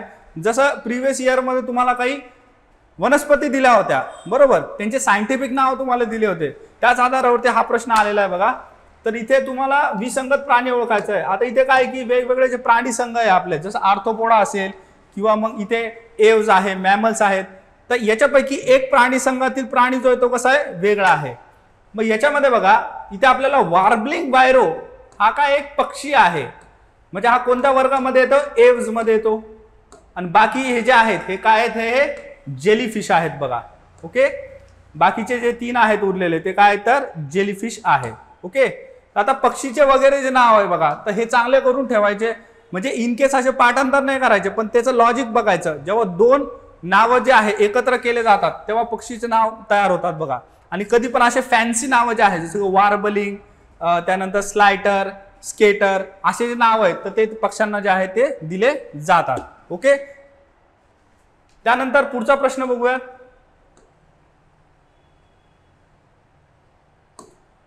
नेक्स्ट क्वेश्चन आहे 66 नंबर आहे. दीर्घकाल यकृत रोग कोणत्या रोगामुळे होण्याची शक्यता कमीत कमी असेल. ओके, प्रश्न व्यवस्थित समजून घ्या. म्हणजे दीर्घकाल जर यकृत रोग होणार आहे तर खालीलपैकी हेपॅटायटिसचा असा कोणता प्रकार आहे ज्याच्यामुळे दीर्घकाळ यकृत रोग हा होणार नाही. ठीक आहे, उत्तर काय याचं, तर बघा WHO वेबसाईटवर जरी तुम्ही गेला तर तुम्हाला माहिती असेल की हेपॅटायटिस ए हे काय त्याचं उत्तर आहे. बघा आता याच्या मागचं लॉजिक काय, आता बघा बेसिकली हा जो आजार आहे विषाणूजन्य आजार हा तुम्हाला माहिती पाहिजे. जसं की हेपाटायटिसचे किती प्रकार पडतात? 5 प्रकार पडतात, A, B, C, D आणि E. ठीक आहे, यांचं वैशिष्ट्य काय? A आणि E हे असे प्रकार आहेत जे आपल्याला अलैंगिक माध्यमातून बघायला मिळतात. म्हणजे काय? जसं फूड आहे, अन्न आहे, त्यानंतर पाणी आहे, याच्यामधून ते पसरतात. आणि उर्वरित जे आहे BCD हे लैंगिक माध्यम किंवा मग बॉडी फ्लुइड्स. ठीक आहे, हे काय त्याचे वेगवेगळे माध्यम आहेत पसरण्याचे. त्यानंतर असा जर प्रश्न आला याच्यावरती लस आहे का, तर यस, लस सुद्धा याच्यावरती आहे. ठीक आहे, त्यानंतर जर प्रकार बघितले तर याच्यामध्ये 2 प्रकार पडतात, एक ॲक्यूट आणि एक क्रोनिक. म्हणजे एक लघुकाळ आणि एक दीर्घकाळ. क्रोनिक म्हणजे दीर्घकाळ, ॲक्यूट म्हणजे कमी अल्पावधीचा काळ. तर ॲक्यूट मध्ये काय आहे की लिव्हर जे आहे ते कमी काळासाठी जे आहे इथे इन्फेक्ट होतं. त्यानंतर क्रोनिक जे आहे हे लाईफ टाईम लिव्हर इन्फेक्शन जे आहे ते बघायला मिळतं बघा. ठीक आहे, तर हा जो आहे हा याच्यामध्ये काय मेजर डिफरन्स आहे. ठीक आहे, तर सेक्शुअली ट्रान्समिटेड डिसीज STD असा जरी प्रश्न आला, हेपॅटायटिस आहे का त्याच्यामध्ये, उत्तर काय असेल? यस. ठीक आहे, कारण की लैंगिक संबंधातून होतं. ठीक आहे, त्याच्यानंतर टॅटूमुळे होतो का, तर यस होतो, कारण की काय बॉडीली फ्लुइड्स आहेत. ओके, तर ह्या ज्या कन्सेप्ट आहेत त्या अशा आपल्याला क्लिअर करून घ्यायच्या आहेत. चला पुढचा प्रश्न बघूया. पुढचा आहे 67 नंबरचा आहे बघा, 67. इथे काय विचारलंय की अलेक्झांडर विल्सन यांचे योगदान कोणत्या विषयाच्या संदर्भात महत्वाचे आहे. ठीक आहे, अलेक्झांडर विल्सन जे आहे बघा फेमस ऑर्निथोलॉजिस्ट होते. कोण होते? Famous ornithologist, one of the most prominent. आणि एकदम सुरुवातीच्या काळापासून जे आहे बघा खूप मोठं योगदान जे आहे, डॉक्युमेंटेशन बुक्स वगैरे त्यांनी लिहिलेले आहे. ओके, तर अलेक्झांडर विल्सन जे आहे ते ऑर्निथोलॉजिस्ट आहे. काय अर्थ होतो ऑर्निथोलॉजिस्टचा? जे पक्ष्यांचा अभ्यास करता. कशाचा? पक्षी वर्गाचा, पक्ष्यांचा जो अभ्यास करता त्याला काय म्हटलं जातं? ऑर्निथोलॉजिस्ट. ओके, त्यानंतर एंटोमॉलॉजी. एंटोमॉलॉजी मध्ये कशाचा अभ्यास केला जातो? किड्यांचा, म्हणजे इन्सेक्ट्स. ठीक आहे, सायटॉलॉजी मध्ये कशाचा केला जातो? पेशीचा, सेलचा. आणि हर्पेटॉलॉजी म्हणजे काय? तर सरपटणारे जे प्राणी आहे यांचा अभ्यास जो आहे तो केला जातो. ओके, क्रॉलिंग ॲनिमल्स, सरपटणारे. ठीक आहे, त्याच्यामध्ये काय आलं? सरडा आला, पाल आली, साप आला. ठीक आहे, हर्पेटॉलॉजी. चला पुढचा प्रश्न आहे 68 नंबर. इथे विचारला आहे की खालीलपैकी कोणतं योग्य विधान आहे हे ओळखा. तर बघा आता आपल्याला माहिती आहे की एनर्जी सायकल मध्ये कॅम आहे, C3 आहे आणि C4 सुद्धा आहे. बरोबर, आता C3 प्रक्रिया बहुतांश वनस्पतीमध्ये होते. तर हे एकदम ट्रू स्टेटमेंट आहे. 70 ते 80% वनस्पती जे आहे तर हे C3 म्हणजेच केल्विन सायकलच्या माध्यमातून काय करतात? त्यांची ऊर्जा जी आहे ती निर्मिती करतात. ठीक आहे, फोटोसिंथेसिसच्या आतमधली ही सायकल आहे. त्याच्यानंतर C4 प्रक्रिया जी आहे बघा याला हॅच अँड स्लॅक सायकल म्हणतात. काय म्हणतात? हॅच अँड स्लॅक असं याला म्हटलं जातं. ठीक आहे, मग ही केल्विन सायकल आहे का? नाही. केल्विन कोणती आहे? तर C3 आहे. ठीक आहे, मग हे स्टेटमेंट कसं आहे? चुकीचं आहे. केल्विन चक्रामध्ये प्रथमतः प्रकाशीय अभिक्रिया घडून येते. होते का? तर नाही. कशी घडून येते? पहिले डार्क रिॲक्शन घडून येते. ठीक आहे, पहिली स्टेप कोणती असते? Dark reaction. त्याच्यानंतर कोणती असते? मग लाईट रिॲक्शन असते. म्हणून त्याला लाईट इंडिपेंडेंट म्हणजे प्रकाश स्वातंत्र्य प्रक्रिया असं म्हटलं जातं बघा. कशाला? केल्विन सायकलला. हे स्टेटमेंट कसं आहे? चुकीचं आहे. उत्तर काय असेल याचं? 3, फक्त अ आहे.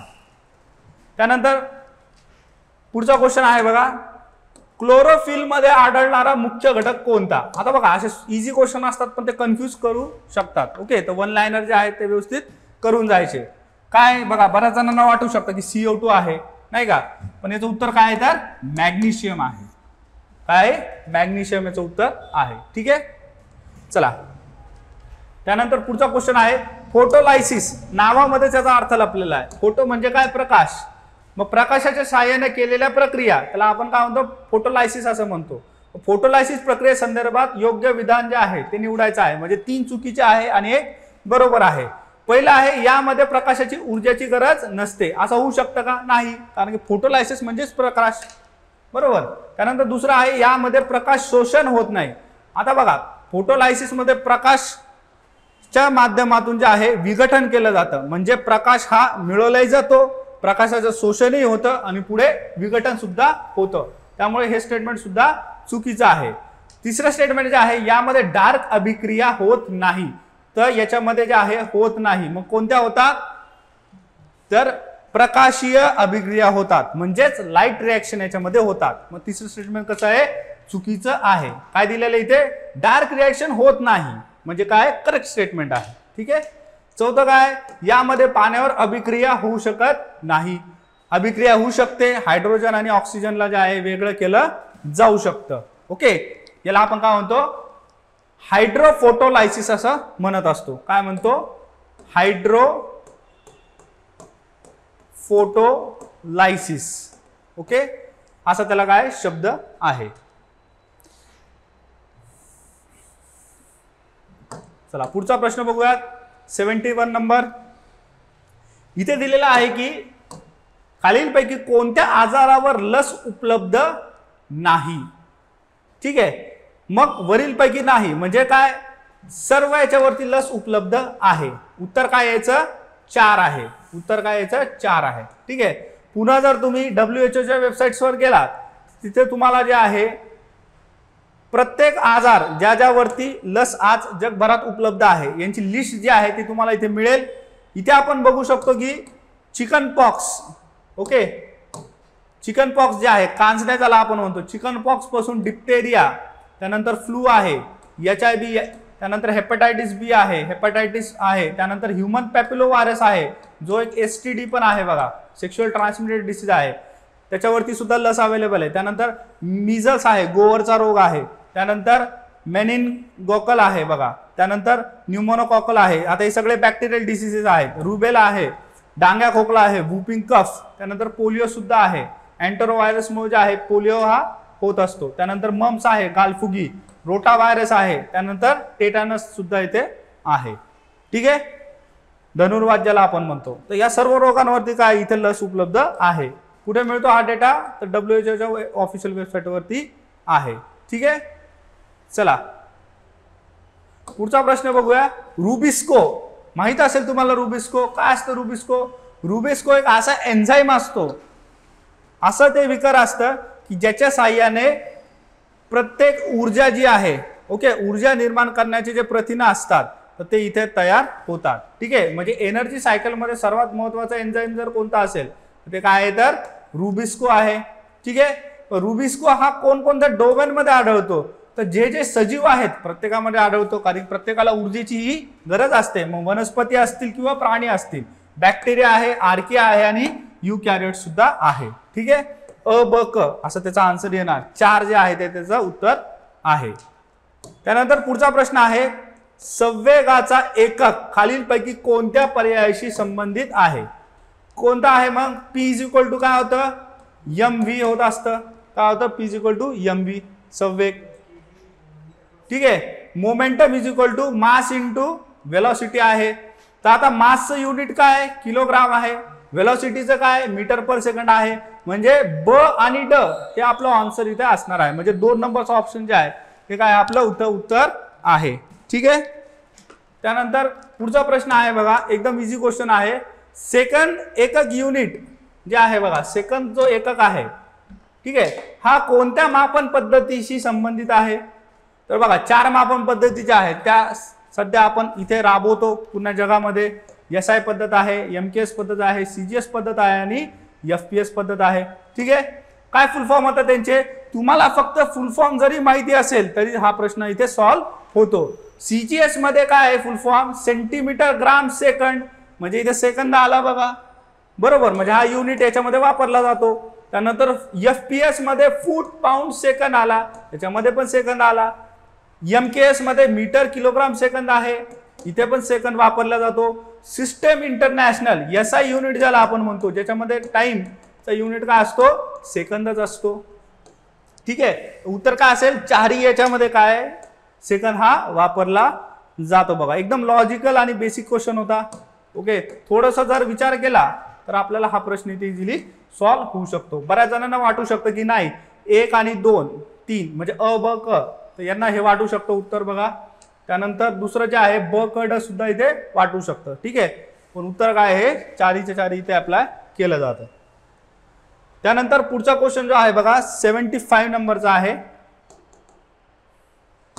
आता बघा जे युनिट कन्व्हर्जन आहे फिजिक्समध्ये आपल्याला हा चॅप्टर आहे. युनिट कन्व्हर्जन चांगलं करून ठेवायचं आहे. वेगवेगळे मीटर असतील, नॉटिकल माईल असेल, यांचे कन्व्हर्जन काय होता, अंश आहे, एकर आहे, हेक्टर आहे, याची आकडेवारी जी आपल्याला माहिती पाहिजे बघा. ओके, तर 1 फॅथम म्हणजे किती लांबी मीटर. फॅथम कशासाठी मोजलं जातं, समुद्राची जर खोली मोजायची असेल त्यासाठी काय मोजतो आपण, फॅथमचा इथं वापर करतो. फॅथम म्हणजे काय, 6 फीट आहे. 6 फीट म्हणजे बरोबर किती मीटर, 1.828 मीटर किंवा 29 मीटर सुद्धा तुम्ही त्याला म्हणू शकता. ठीक आहे, तर हे काय याचं उत्तर आहे बघा.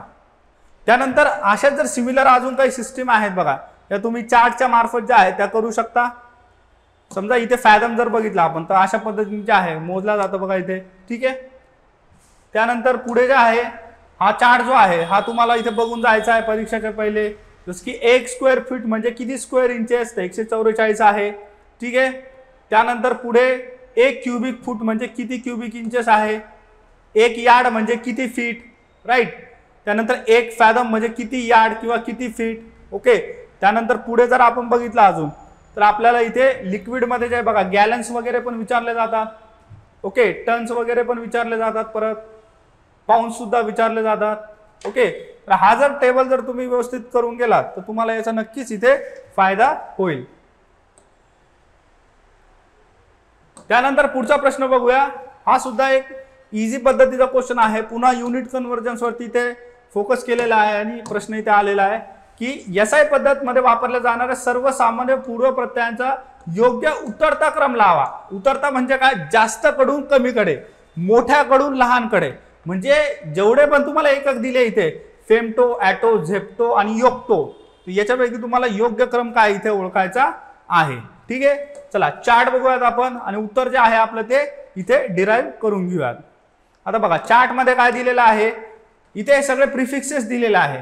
आता इथे योटा म्हणजे काय, तर बघा 10⁻24 म्हणजे सर्वात जास्त असेल हा. ओके, मायनसची साईन नाहीये, मायनस म्हणजे लहान, ज्याच्यामध्ये मायनसची साईन असते तो म्हणजे मोठा. मग आता इथे उतरता क्रम असा येईल योटा, झेटा, एक्झा, पेटा, टेरा. ठीक आहे, परंतु आपल्याला दिलेलं ह्या साईडचं आहे, म्हणजे जे लहान एकक असतात त्यांचं आपल्याला दिलेलं आहे, म्हणजे नॅनोच्या नंतरचे. नॅनो आपल्याला माहिती आहे किती आहे, 10⁻⁹ आहे.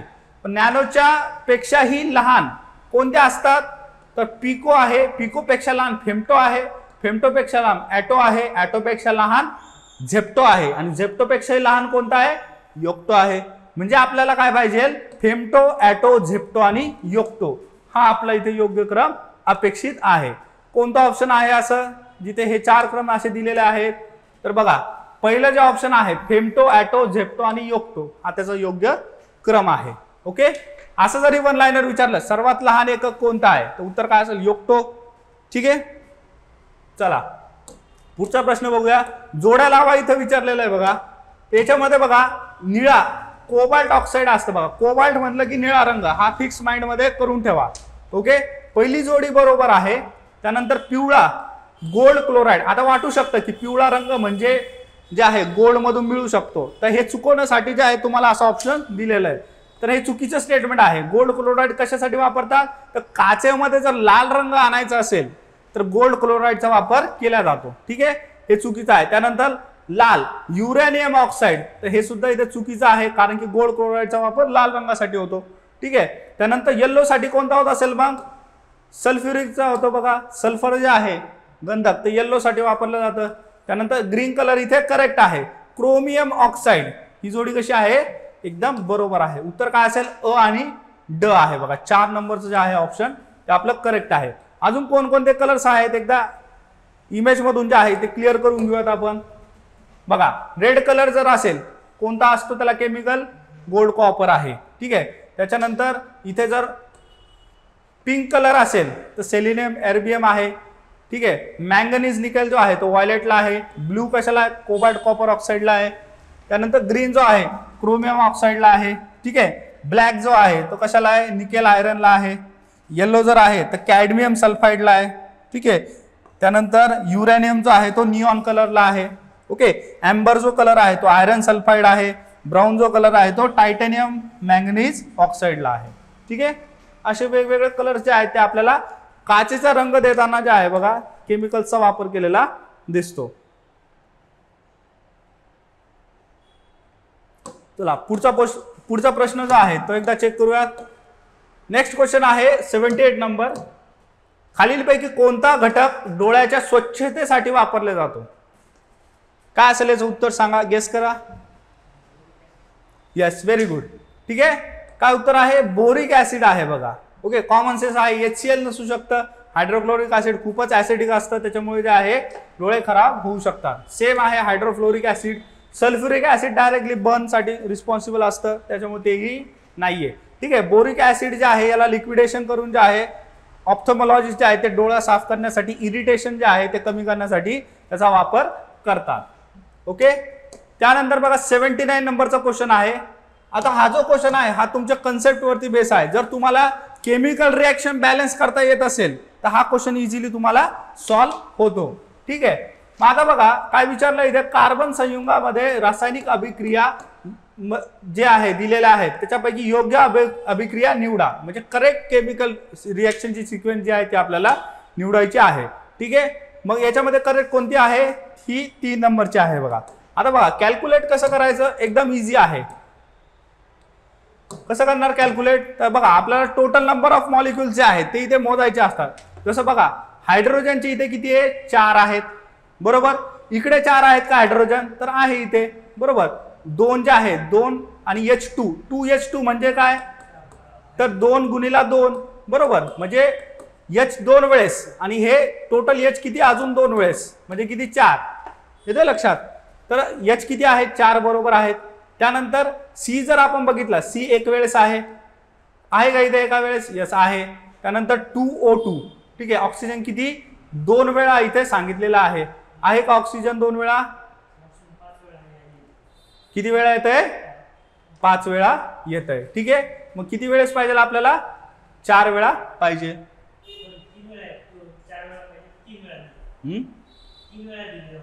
यस, किती वेळा येतात? 3 वेळा येतात. कारण की बघा इथे काय दिलंय? 2 दिलेलं आहे, 2H2O. म्हणजे इथे ऑक्सिजन किती आहेत? 2 आहेत. इथे ऑक्सिजन किती आहे? 1 आहे. आणि इथे 2O2 आहे, म्हणजे इथे 4 ऑक्सिजन आहेत. 4 ऑक्सिजन आणि इथे टोटल किती? 3 ऑक्सिजन. ओके, चला, म्हणजे हे आन्सर आहे कायचं नाही. इथे 1 कमी आहे, इथे 4 आहे, इथे 3 आहे. सेकंड बघूयात अनालिसिस करून. ओके, सी बघूयात पहिले. कार्बन किती आहे? 1 2, त्यानंतर इथे 2 आहे बघा. टोटल किती आहेत? 2 कार्बन आहे. इथे किती आहे? 2C आहे का? यस आहे, करेक्ट आहे. त्यानंतर H ची संख्या मोजूयात. H किती आहे? 3, इथे 5 आणि इथे 6 आहे का? 6. तर बघा तर किती आहे टोटल? 4 आहेत. किती आहे टोटल? 4च आहे. 2 गुणिले 2 किती? 4. ओके, म्हणजे हे सुद्धा ऑप्शन कसं आहे? चुकीचं आहे. त्यानंतर तिसरं बघूयात. C3. C आहे का? 3 वेळेस आहे का? C यस आहे बघा, इथे आहे 3C आहे. राईट. त्यानंतर H8. ओके, H8 आहे का? हे बघा H2 आणि इथे 4H2O आहे, म्हणजे 4 गुणिला 2 किती होतात? 8 होतात. म्हणजे H सुद्धा किती आहे? 8 आहे. बरोबर. त्याच्यानंतर शेवटी आहे O ची संख्या. बरोबर, O किती पाहिजे आपल्याला? 10 पाहिजे, कारण 5 O2 आहे. 5 O2 म्हणजे किती? 10 O पाहिजे आपल्याला. आहेत का 10 O? बघा इथे किती आहेत? 3 दुने 6. बरोबर, इथे 6 O आहेत आणि इथे किती आहेत? इथे 4 आहेत. 4H2O म्हणजे 4 O, म्हणजे याची ऍडिशन केल्यावर किती होतं? 10 O होतात. म्हणजे हे काय करेक्ट आन्सर आहे. ओके, चला शेवटचा प्रश्न बघूयात इथे. व्हॅन्डरवॉल्स बल. ओके, व्हॅन्डरवॉल्स फोर्स ज्याला म्हणतात, याच्या अनुसार 2 अणूंमध्ये किती अंतर असल्यास प्रति आकर्षण निर्माण होते, म्हणजे रिपल्शन. ओके, प्रति आकर्षण म्हणजे काय? रिपल्शन म्हणजे एकमेकांना अणू जे आहेत ते दूर फेकतात, रिपल्स होतात, एकमेकांच्या सोबत येत नाही तर ते दूर जातात. किती पाहिजे? तर 0.4 नॅनोमीटर पेक्षा कमी अंतर पाहिजे. 0.4 नॅनोमीटर पेक्षा काय? कमी अंतर पाहिजे, तेव्हा काय होतील? ते दूर फेकल्या जातील. ओके, काही एक्स्ट्रा इन्फॉर्मेशन जे आहे बघा व्हॅन्डरवॉल फोर्स, इन केस जर विचारलं एक्झाम मध्ये तर आपल्याला माहिती पाहिजे काही गोष्टी.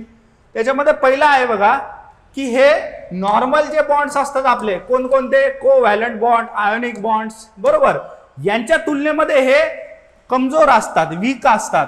ओके, तेवढे ते स्ट्रॉंग नाहीये. असा जर प्रश्न आला की हे स्ट्रॉंग असतात, ते विधान चुकीचं आहे. काय असतात ते? वीक असतात. त्यानंतर हे ऍडिटिव्ह टाईपचे, ठीक आहे, ऍडिटिव्ह म्हणजे फक्त चिटकणारे आहेत. त्यानंतर यांच्यामध्ये कोणताही दिशेचा जो आहे संबंध येत नाही, म्हणजे यांना दिशा कोणती प्रकारची नसते. ठीक आहे. त्यानंतर van force are independent of temperature. ठीक आहे, तापमानाचा याच्यावरती परिणाम होत नाही, except dipole and dipole reaction. ठीक आहे, डायपोल अँड डायपोल जर रिॲक्शन असेल त्याच केसमध्ये जे आहे इथे इंटरॅक्शन हे होत असतं बघा. ठीक आहे. तर ओव्हरऑल जे आहे मॉलिक्युलर फोर्स आहे, म्हणजे रेणूच्या बेसवरती, म्हणजे रेणू जितका आकार आहे मॉलिक्युलचा, अणूचा, त्या बेसवरती जाऊन जे आहे हा फोर्स आपल्याला बघायला मिळतो. ओके, आपल्याला आज टेस्ट नंबर 10 मधले जे इकॉनॉमिक्सचे क्वेश्चन्स आहे ते क्वेश्चन्स बघायचे आहेत. आणि क्वेश्चन नंबर 31 पासून आपले इकॉनॉमिक्सचे क्वेश्चन्स होते.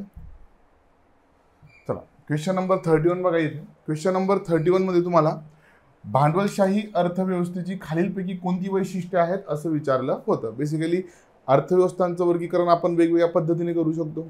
त्याच्यामध्ये भांडवलशाही अर्थव्यवस्था, मिश्र अर्थव्यवस्था किंवा समाजवादी अर्थव्यवस्था किंवा विकसित, विकसनशील आणि अविकसित अर्थव्यवस्था किंवा मग नियोजित अर्थव्यवस्था आणि सूचनात्मक, अशा खूप साऱ्या पद्धतीने आपण त्याचं क्लासिफिकेशन करू शकतो. बट इकॉनॉमिक्स शिकत असताना जे स्टँडर्ड क्लासिफिकेशन आहे ते कुठलं आहे तर ते भांडवलशाही आणि समाजवादी अर्थव्यवस्था. आता भांडवलशाही अर्थव्यवस्था कुठल्या असतात तर अशा अर्थव्यवस्था ज्यांच्यामध्ये मोठ्या प्रमाणामध्ये खाजगीकरण झालेलं असतं आणि सरकार फक्त काय करत असतं तर अगदी मोजकेच किंवा नाही म्हटलं तरी पण चालेल अशा उद्योगांमध्येच गुंतवणूक करत असतं किंवा लक्ष ठेवून असतं. म्हणजे ते मोठ्या प्रमाणात खाजगीकरण झालंय अशा कुठल्याही अर्थव्यवस्थेला आपण भांडवलशाही अर्थव्यवस्था असं म्हणतो. आणि इथे तुम्हाला भांडवलशाही अर्थव्यवस्थेची वैशिष्ट्य विचारलेली होती. म्हणजे तुम्हाला 3 स्टेटमेंट दिले होते बघा. पहिलं स्टेटमेंट होतं बाजारपेठेत स्पर्धा असते. दुसरं स्टेटमेंट होतं ग्राहक सार्वभौम असतो. वस्तू व सेवांच्या किमती बाजार यंत्रणेद्वारे ठरवल्या जातात. या ठिकाणी तुमची तिघही स्टेटमेंट बरोबर आहे. बाजारात स्पर्धा असते का? हो, कारण की एकापेक्षा जास्त उद्योग अस्तित्वात असल्यामुळे उद्योगांमध्ये स्पर्धा असते. ग्राहक सार्वभौम असतो. ग्राहक सार्वभौम असतो म्हणजे काय? ग्राहकावरती कोणाचंही नियंत्रण असत नाही. ठीक आहे, ग्राहकाला जे हवं आहे तो ते खरेदी करू शकतो. त्याच्याकडे मल्टिपल ऑप्शन्स अवेलेबल असतात. समजा तुम्हाला जर का मोबाईल घ्यायचा असेल आणि तुम्ही जर का भांडवलशाही अर्थव्यवस्थेत राहत असाल तर तुमच्यासमोर खूप सारे ऑप्शन्स आहे. या केसमध्ये तुम्हाला सरकार असं लादू शकत नाही की तुम्हाला हाच मोबाईल घ्यावा लागेल असं. ठीक आहे, सो इथे दुसरं स्टेटमेंट सुद्धा बरोबर आहे. आणि वस्तू व सेवांच्या किमती बाजार यंत्रणेद्वारे ठरत असतात. ठीक आहे, तिसरं स्टेटमेंट सुद्धा बरोबर आहे. जशी स्पर्धा असते त्या स्पर्धेनुसार वस्तूंच्या किमती ठरतात. एका किमतीने एखाद्या कंपनी जर का एखादी किंमत ठरवली तर दुसरी कंपनी काय करते तर त्याच्यापेक्षा कमी किंमत ठेवण्याचा प्रयत्न करते. आणि या स्पर्धेमधूनच काय होतं तर वस्तूंच्या आणि सेवांच्या किमती ठरत असतात. त्याच्यामुळे इथे क्वेश्चन नंबर 31चं जे आन्सर आहे ते आहे तुमचं दुसरं, अ, ब आणि क. इथे तिघही स्टेटमेंट तुमचे बरोबर होते. क्वेश्चन नंबर 32 बघा. खालील पैकी बरोबर विधाने ओळखा. इथे तुम्हाला 2 स्टेटमेंट दिले होते आणि योग्य विधान निवडायचं होतं. क्वेश्चन राष्ट्रीय उत्पन्न या चॅप्टरवरचा आहे. ठीक आहे, पहिलं स्टेटमेंट आहे राष्ट्रीय उत्पन्न मोजण्याच्या खर्च, उत्पन्न व उत्पादन या पद्धती आहेत. आता याच्यावरती ऑलरेडी आयोगाने खूप वेळा प्रश्न विचारलेले आहेत. ठीक आहे, राष्ट्रीय उत्पन्न मोजण्याच्या 3 पद्धती असतात. एक असते खर्च, एक असते उत्पन्न आणि एक दुसरं आहे तुमची उत्पादन. आता खर्च पद्धतीमध्ये काय केलं होतं, संपूर्ण देशामध्ये लोकांनी किंवा संस्थांनी केला जो खर्च आहे तो कॅल्क्युलेट केला जातो. किंवा उत्पन्न पद्धतीमध्ये काय लोकांचं आणि संस्थांचं उत्पन्न मोजलं जातं. उत्पादन पद्धतीमध्ये काय असतं तर वस्तू आणि सेवांचं झालेलं उत्पादन मोजलं जातं. सो तुम्ही कुठल्याही पद्धतीने जर का राष्ट्रीय उत्पन्न मोजलं तर आकडेवारी जी येणारी असते ती कशी असते तर सारखीच असते. दुसरं, उत्पादन पद्धती मूल्यवर्धित संकल्पनेवरती आधारित आहे, ज्याला आपण इंग्लिशमध्ये काय म्हणतो व्हॅल्यू ॲडेड सिस्टीम असं म्हणतो. ठीक आहे, चला. सो इथे दोघंही स्टेटमेंट तुमचे बरोबर आहे म्हणून तुमचं उत्तर होतं तिसरं, अ आणि ब. क्वेश्चन नंबर 33 बघा. क्वेश्चन नंबर 33 जो आहे तुमचा तो दारिद्र्य चॅप्टरवरचा क्वेश्चन आहे. इथे सुद्धा तुम्हाला बेसिकली 2 स्टेटमेंट दिले होते आणि विचारलं होतं की याच्यातलं काय आहे तर तुम्हाला योग्य विधान निवडायचं आहे. मग पहिलं बघा, दारिद्र्य रेषा उत्पन्न किंवा उपभोग खर्चाच्या आधारावरती ठरवली जाऊ शकते. आता जेव्हा तुम्ही दारिद्र्याच्या समित्या वाचतात, ठीक आहे, काही समित्या अशा आहेत की ज्यांनी दारिद्र्य रेषा ठरवण्यासाठी उत्पन्नाचे निकष वापरले. काही समित्या अशा आहेत की ज्यांनी कॅलरी उपभोगाचे निकष वापरले.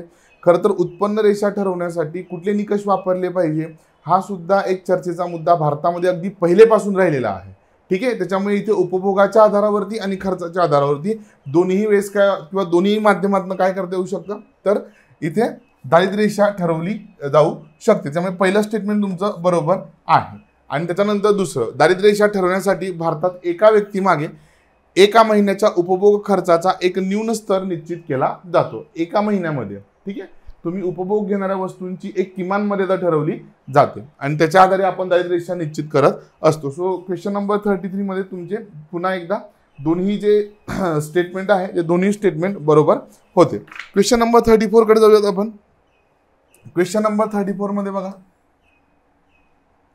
एक मिनिट.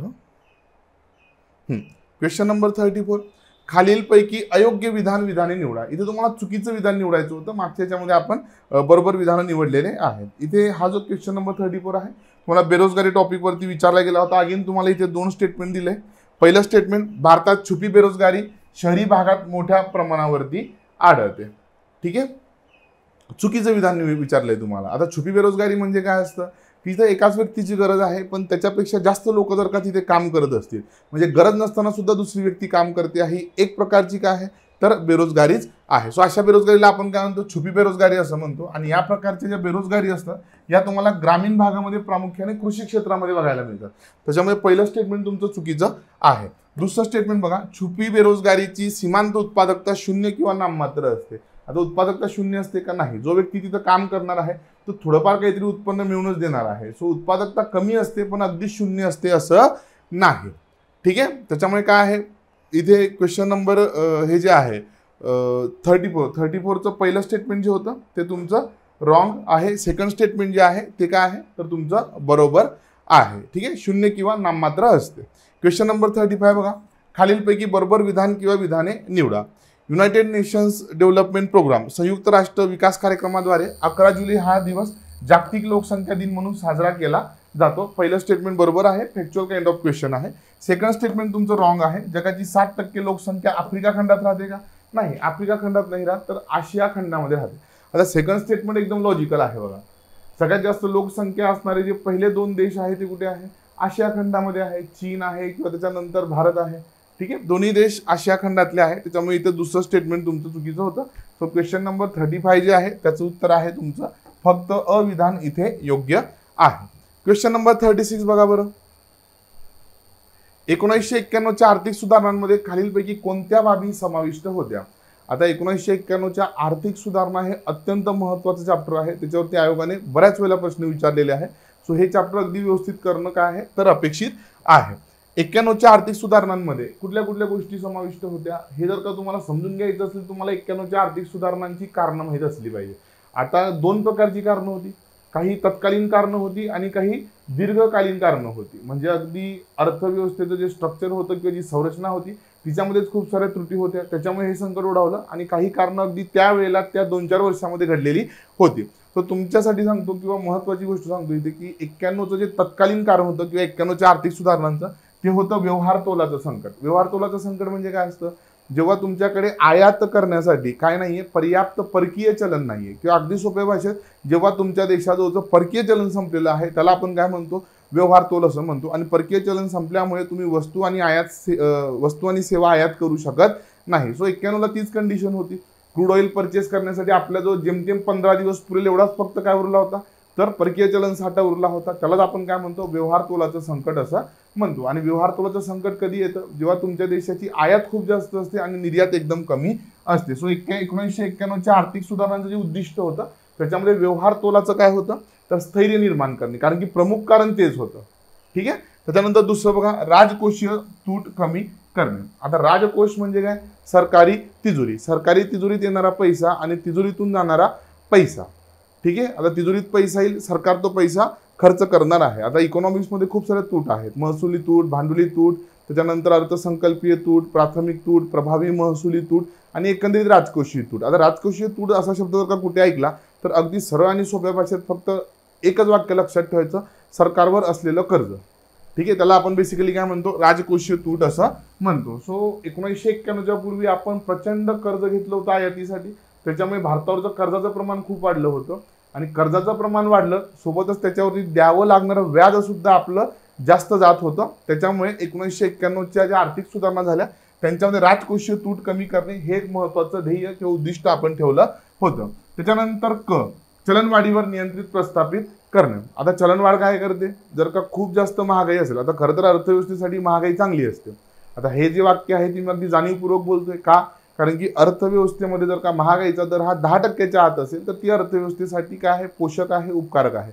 पण जर का 10% जास्त महागाईचा दर असेल तर त्या केसमध्ये अर्थव्यवस्थेमध्ये मंदी येऊ शकते. लोक वस्तू आणि सेवा खरेदी करण्याच्या ऐवजी बचत मोठ्या प्रमाणावरती करतात. त्याच्यामुळे अर्थव्यवस्थेमध्ये वस्तू आणि सेवा उपलब्ध असून सुद्धा ग्राहक त्या घेत नाही आणि हळूहळू करता करता अर्थव्यवस्थेमध्ये मंदी येते. सो खूप जास्त महागाई हे मंदीला आमंत्रण देण्याचं काम आहे. त्याच्यामुळे काय झालं, 1991च्या जर वेस्टच्या जर का तुम्ही स्टॅटिस्टिक्स बघितल्या तर 10% जास्त महागाई झालेली होती. त्याच्यामुळे लगेच नजीकच्या काळामध्ये महागाई कमी करणं जे होतं ते या 91च्या आर्थिक सुधारणांचं एक प्रमुख लक्ष होतं. सो एकंदरीत इथं आपण बघितलं की जे तीनही पर्याय आहे ते काय आहेत तर उद्दिष्ट आहे. त्याच्यामुळे इथं काय आहे, पर्याय क्रमांक 4 तुमचं उत्तर आहे. ठीक आहे, चला क्वेश्चन नंबर 34 बघा. वित्तीय बाजाराबद्दल बरोबर विधान निवडायचं आहे, योग्य विधान निवडायचं आहे. ठीक आहे, फायनान्शियल मार्केट, आता जसं भाजीपाला मार्केट आहे किंवा मग मंडई आहे तसं हे फिजिकल मार्केट नसतं. अर्थव्यवस्थेमध्ये जिथं अल्प मुदतीचे व्यवहार होत आहे त्याला नाणे बाजार असं म्हणतात, आणि जिथं मध्यम आणि दीर्घ मुदतीचे व्यवहार होत आहे त्याला बेसिकली भांडवली बाजार असं म्हणतात. ठीक आहे, बँका आता या दोघीकडे असतात. देशामध्ये खूप साऱ्या वेगवेगळ्या वित्तीय संस्था आहेत आणि या वेगवेगळ्या वित्तीय संस्था नाणे बाजारात, भांडवल बाजारात किंवा कधी कधी दोघांमध्ये पण कार्य करत असतात. अगदी सोप्या भाषेत, अल्प मुदतीचे व्यवहार असतील तर नाणे बाजार, दीर्घ मुदतीचे व्यवहार असतील तर भांडवली बाजार. इथे स्टेटमेंट बघा, नाणे बाजारामध्ये अल्पकालीन व मध्यम कालावधीच्या वित्ताची देवाणघेवाण होते. पहिलं स्टेटमेंट रॉंग आहे. ठीक आहे, फक्त अल्प कालावधीच्या वित्ताची इथे देवाणघेवाण होते. सेकंड स्टेटमेंट, भांडवली बाजारामध्ये दीर्घकालीन वित्ताची देवाणघेवाण होते. सेकंड स्टेटमेंट तुमचं इथे बरोबर आहे. ठीक आहे, चला इथे फक्त वरचा मध्यम शब्द तुम्हाला खाली आणायचा होता. क्वेश्चन नंबर 38 बघा. खालीलपैकी व्यापारी बँकांची प्राथमिक कार्य कोणती. आता बघा लक्षात घ्या, एकदम ट्रिकी क्वेश्चन होता हा. इथे तुम्हाला कदाचित असं वाटू शकतं की सर वरील सर्व पर्याय जे आहेत ते तुमच्या बरोबर आहेत. ठीक आहे, इथे 4 पर्याय तुम्हाला दिलेत. कर्ज व अग्रिमे, लोन्स अँड ॲडव्हान्सेस देणे, क्रेडिट, कर्ज वगैरे, पतनिर्मिती करणे. आता पतनिर्मिती काय असते आपण RBI मध्ये शिकतो. रिझर्व्ह बँक ऑफ इंडिया जी आहे ती काय करते, बँकांकडे पैसा सरकवते आणि बँका काय करतात, तो इकॉनॉमीमध्ये पुश करतात.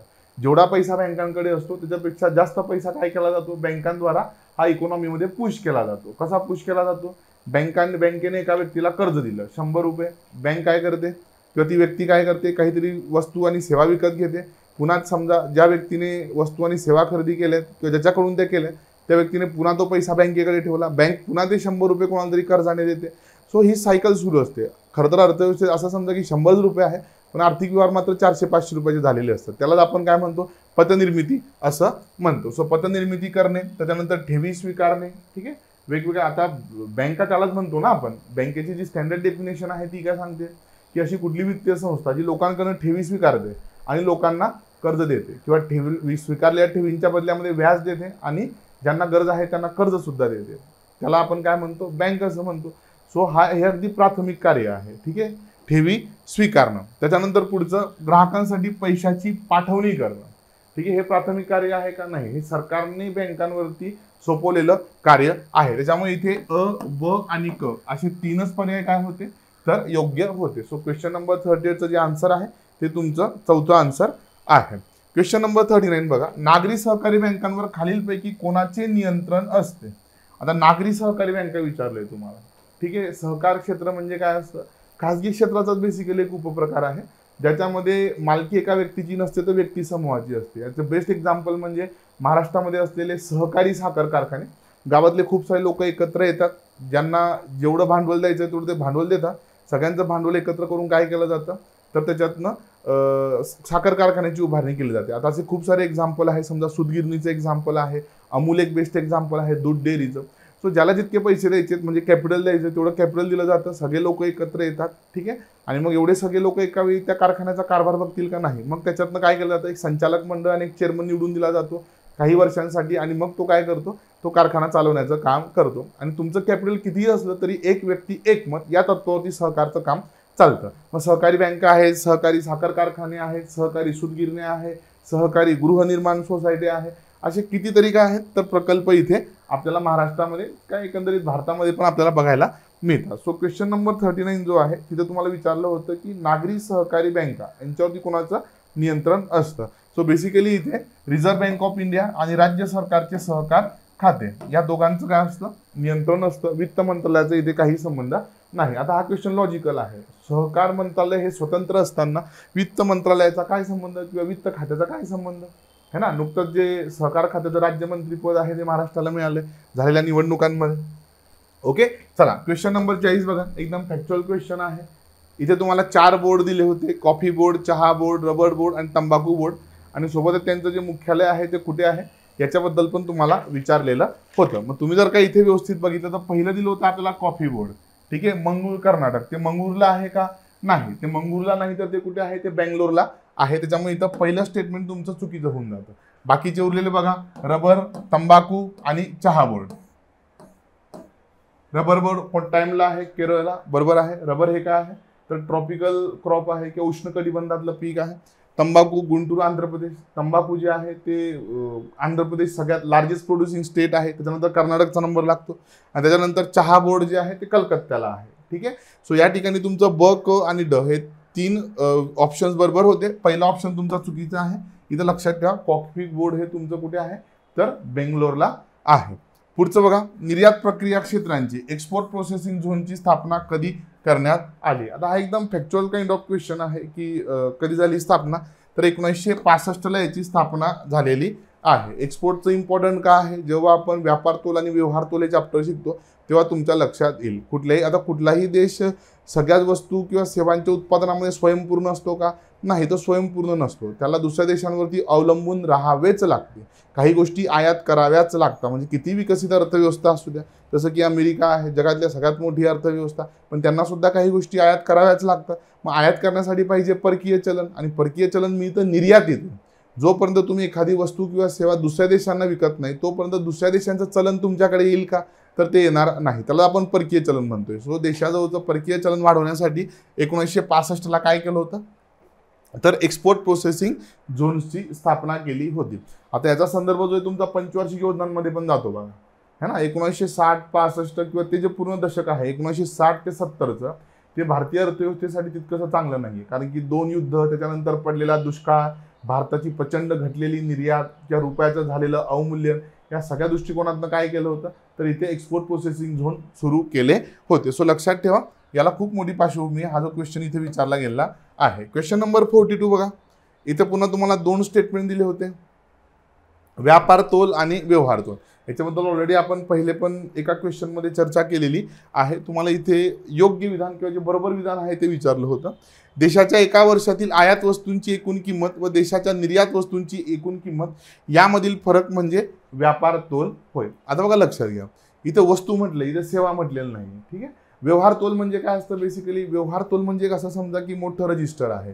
या रजिस्टरमध्ये भारत सरकार जेवढ्याही वस्तू आणि सेवा आयात करतोय आणि जेवढ्याही वस्तू आणि सेवा काय करतोय निर्यात करतोय. ठीक आहे. सोबतच जे कर्जाचे व्यवहार करतोय ते सगळे त्या रजिस्टरमध्ये लिहून ठेवतोय. ठीक आहे. मग आता असं समजा की वस्तूंचे व्यवहार लिहिण्यासाठी एक स्वतंत्र पेज आहे, सेवांचे व्यवहार लिहिण्यासाठी एक स्वतंत्र पेज आहे, कर्ज अग्रिम यांच्या संबंधीचं एक स्वतंत्र पेज आहे या रजिस्टरमध्ये. ठीक आहे.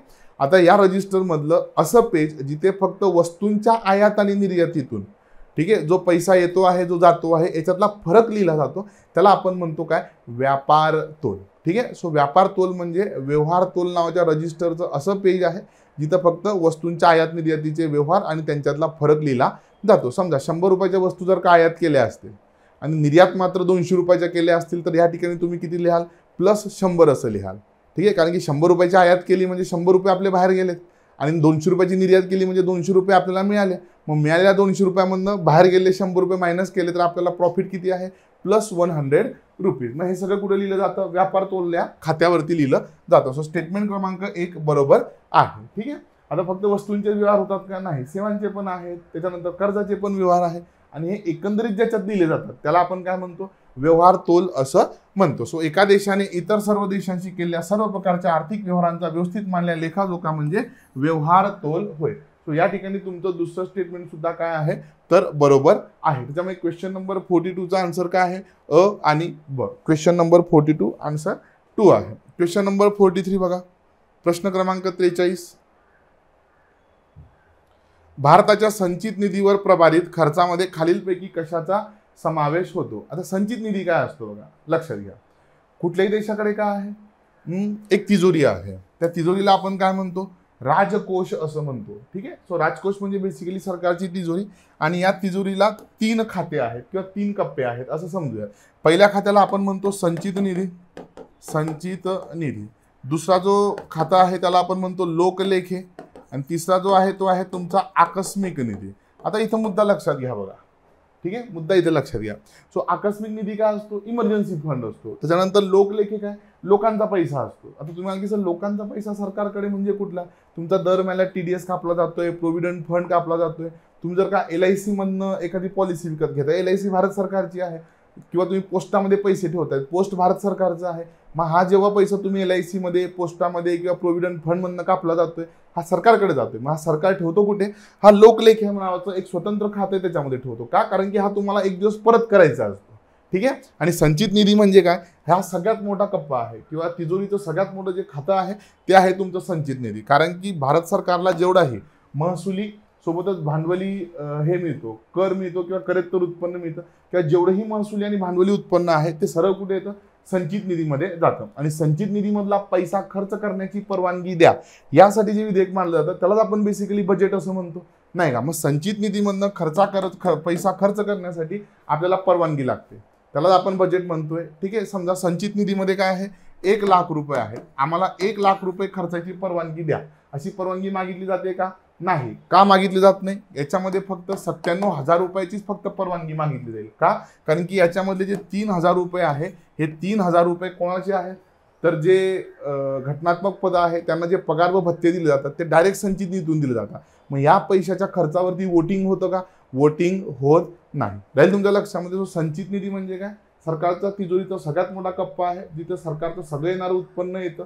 ठीक आहे. महसुली आणि भांडवली उत्पन्न याच्यातनं पैसा खर्च करण्यासाठी संसदेची परवानगी लागते, पण याच्यातल्या सगळ्याच पैसा खर्च करण्यासाठी परवानगी लागत नाही. समजा 1 लाख असतील तर 97,000 रुपयावरती काय करावं लागेल, परवानगी घ्यावी लागेल. 3,000 वरती परवानगी घ्यावी लागत नाही, कारण की हा पैसा घटनात्मक पदांना दिला जातो. मग कुठले कुठले पद आहेत ज्यांना डायरेक्ट कुठून दिला जातो, भारताच्या संचित निधीतून पगार दिला जातो. मग इथे तुम्ही बघा क्वेश्चन नंबर 43 मध्ये तुम्हाला बरेच ऑप्शन दिले. लोकसभा अध्यक्ष व उपाध्यक्ष.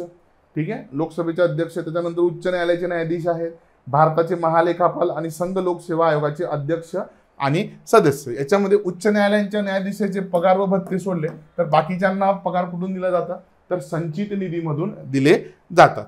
ठीक आहे. चला क्वेश्चन नंबर 44 बघा. क्वेश्चन नंबर 44 मध्ये खालीलपैकी योग्य विधाने निवडा. इथे तुम्हाला 2 स्टेटमेंट दिलेले आहेत. भारतामध्ये जो सर्व्हिस टॅक्स लागू केला जातो त्या सर्व्हिस टॅक्सच्या संदर्भातले हे स्टेटमेंट आहे. भारतामध्ये सेवा कर 2000 मध्ये आकारण्यास सुरुवात झाली. 2000 मध्ये आला का, नाही. 1995-96 मध्ये काय, 94-95 मध्ये सर्व्हिस टॅक्सला सुरुवात झाली. सो पहिलं स्टेटमेंट तुमचं इथे चुकीचं होऊन जातं.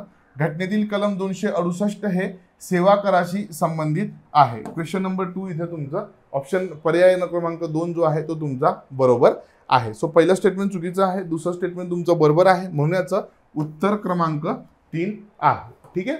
हा, आता सेवा कर कशामध्ये गेलाय, आता GST मध्ये गेलेला आहे. क्वेश्चन नंबर 45 जो लास्ट क्वेश्चन आहे इकॉनॉमिक्सचा, आंतरराष्ट्रीय नाणेनिधी, इंटरनॅशनल मॉनिटरी फंड. ठीक आहे. त्यासंबंधी इथे तुम्हाला 4 स्टेटमेंट दिले होते आणि विचारलंय की कुठलं IMFचं कार्य आहे. इथे IMF समजून घ्या. इंटरनॅशनल मॉनिटरी फंड काय आहे, आंतरराष्ट्रीय पातळीवरती 2 संघटना किंवा संस्था आहे बघा. एक आहे वर्ल्ड बँक आणि दुसरी आहे IMF. वर्ल्ड बँक दीर्घ मुदतीचं कर्ज देते, IMF अल्प मुदतीचं कर्ज देते. वर्ल्ड बँक ही इन्फ्रास्ट्रक्चर डेव्हलपमेंट किंवा पायाभूत सुविधांच्या विकासासाठी कर्ज देते, तर नाणेनिधी काय करते, जेव्हा एखाद्या देशावरती व्यवहार तोलाचं संकट येतं तेव्हाच ती कर्ज देत असते. सो या ठिकाणी 4 कार्य दिले बघा. आंतरराष्ट्रीय चलन व पुरवठ्यास प्रोत्साहन देणे 100% बरोबर आहे. चलन विनिमय दरात स्थैर्य राखणे, जो एक्सचेंज रेट आहे तो एक्सचेंज रेट बॅलन्स करण्याचं काम केलं जातं. सदस्य राष्ट्रांना अल्पकालीन कर्ज पुरवठा करणे, शॉर्ट टर्म साठीचा कर्ज पुरवठा केला जातो. दीर्घकालीन पुरवठा करण्याचं काम वर्ल्ड बँकेचं आहे. IMF हे अल्पमुदतीचं कर्ज पुरवठा करतं आणि आंतरराष्ट्रीय व्यापाराच्या वाढीस प्रोत्साहन देणे. आता चौथं स्टेटमेंट कदाचित तुम्हाला असं वाटू शकतं की सर हे WTOशी रिलेटेड आहे का? नाही, ते आहे तुमचं इंटरनॅशनल मॉनिटरी फंडशी रिलेटेड. राहील लक्षामध्ये? ठीक आहे. सो इथं तुमचे चारही कार्य कोणाचे आहेत? IMFचे आहे. त्याच्यामुळे अ, ब, क आणि ड हे याचं उत्तर आहे. ओके, चला. So thank you so much. अशा पद्धतीने आपण इकॉनॉमिक्सचे सगळे 15च्या 15 क्वेश्चन्स कंप्लीट केलेले आहेत. आपल्याला आजच्या टेस्ट सिरीजमधले जे जॉग्राफीचे आणि एन्व्हायरमेंटचे क्वेश्चन्स आहे त्याचं एक्सप्लेनेशन बघायचं आहे. चला, क्वेश्चन नंबर 81 पासून जॉग्राफीचे क्वेश्चन स्टार्ट होतात आणि पुढे शेवटचे जे 5 क्वेश्चन्स आहेत ते एन्व्हायरमेंटचे आहेत. चला मग व्यवस्थित बघा. क्वेश्चन नंबर 81 बघा, प्रश्न क्रमांक 81. इतर का तुम्ही बघितलं तर तुम्हाला 3 स्टेटमेंट दिले होते. पहिलं स्टेटमेंट होतं की सर्व रेखावृत्ते आकाराने सारखी असून प्रत्येक रेखावृत्ताची लांबी पृथ्वीच्या परिघाच्या निम्मी म्हणजे सुमारे 20,000 किलोमीटर आहे. पहिलं स्टेटमेंट तुम्हाला रेखावृत्तांच्या संदर्भात विचारलं होतं. जनरली आपण पृथ्वीवरच्या ज्या काल्पनिक उभ्या रेषा आहे त्या उभ्या रेषांना काय म्हणतो? तर रेखावृत्त असं म्हणतो.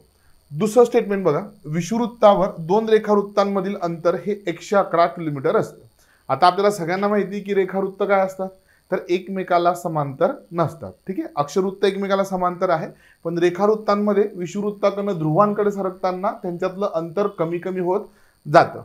त्याच्यामुळे इथे तुम्हाला विषुवृत्तावरचं त्यांचं जे अंतर आहे ते विचारलेलं होतं. आणि तिसरं स्टेटमेंट 60 अंश उत्तर व दक्षिण अक्षवृत्तावर 2 रेखावृत्तांच्या दरम्यान 65.52 किलोमीटर इतके अंतर असते. ठीक आहे. सो अक्षवृत्त आणि रेखावृत्त या संदर्भामध्ये तुमचा पहिला प्रश्न होता.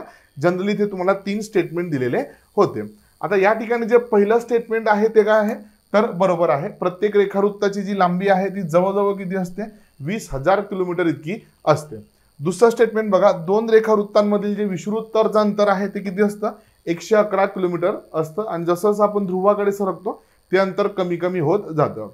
कर्कवृत्त आणि मकरवृत्त म्हणजे जवळजवळ 23.5 उत्तर आणि 23.5 दक्षिण अक्षवृत्तावरती त्यांच्यातलं जे अंतर आहे ते 110 किलोमीटरच्या जवळपास असतं. आणि 60 अंश अक्षवृत्तावरती त्यांच्यातलं जे अंतर आहे ते ऑलमोस्ट किती होऊन जातं? 55 किलोमीटर इतकं कमी होऊन जातं. किती होतं? 55 किलोमीटर. त्याच्यामुळे पहिले 2 स्टेटमेंट बरोबर होते.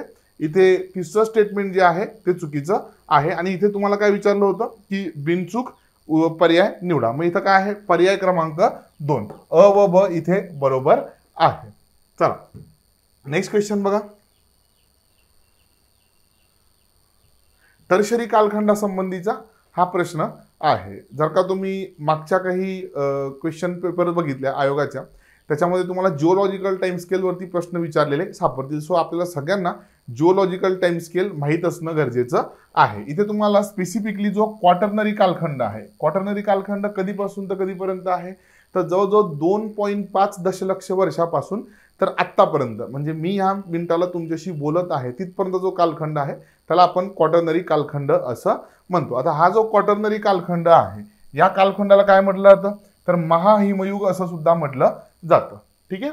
सो इथे पहिलं स्टेटमेंट तुम्हाला दिलेलं होतं जे की काय आहे? अगदी बरोबर आहे. पण तुम्हाला इथे प्रश्न काय विचारलं होतं? वैशिष्ट्य नसणारा योग्य पर्याय निवडा. नसणारा. ठीक आहे. सो पहिलं वैशिष्ट्य काय आहे? तर अगदी बरोबर आहे. या काळामध्ये पृथ्वीचा बहुतांश भाग हा काय होता? तर बर्फाने झाकला गेलेला होता. म्हणून या युगाला आपण महाहिमयुग असं सुद्धा म्हणतो. उत्तर अमेरिका युरोप खंडाचा बहुतांश भाग हा बर्फाच्छादित होता. 100% बरोबर आहे. व्हेरॅज इथं तिसरं स्टेटमेंट बघा, दक्षिण गोलार्धात मात्र काय होतं? तर जी भूमिखंड होती ती बर्फापासून बऱ्यापैकी मुक्त होती. म्हणजेच उत्तर गोलार्धामध्ये बर्फाचं प्रमाण जास्त होतं तर दक्षिण गोलार्धामध्ये बर्फाचं प्रमाण कमी होतं. सो या ठिकाणी तुमचं काय आहे? तिसरं स्टेटमेंट सुद्धा बरोबर आहे. चौथं स्टेटमेंट मात्र इथं चुकीचं आहे जे की तुमचं उत्तर आहे. इथं काय म्हटलंय की या युगात आदी मानवांची पूर्णपणे वाढ व बुद्धीचा विकास झालेला नव्हता. मी आता तुम्हाला काय म्हटलो की 2.5 दशलक्ष वर्षापासून तर आत्तापर्यंतचा कालखंड म्हणजे टर्शरी कालखंड आहे. सो याच कालखंडामध्ये काय झालं? मानवाची उत्क्रांती झाली, त्याचा हळूहळू विकास होत गेला आणि बौद्धिकदृष्ट्या तो काय झाला? तर पूर्णपणे सक्षम झाला. त्याच्यामुळे चौथं स्टेटमेंट इथं चुकीचं आहे जे आपलं उत्तर आहे. चला क्वेश्चन नंबर 83 बघा. आफ्रिकेची जी खचदरी आहे ज्याला आपण रिफ्ट व्हॅली ऑफ आफ्रिका म्हणतो त्या संदर्भातला हा क्वेश्चन आहे. तुम्ही जर का आफ्रिका खंडाचा नकाशा बघितला, ठीक आहे, इथे तुमच्या लक्षात येईल तर पूर्वेकडे आफ्रिका खंडाच्या काय तयार झाले?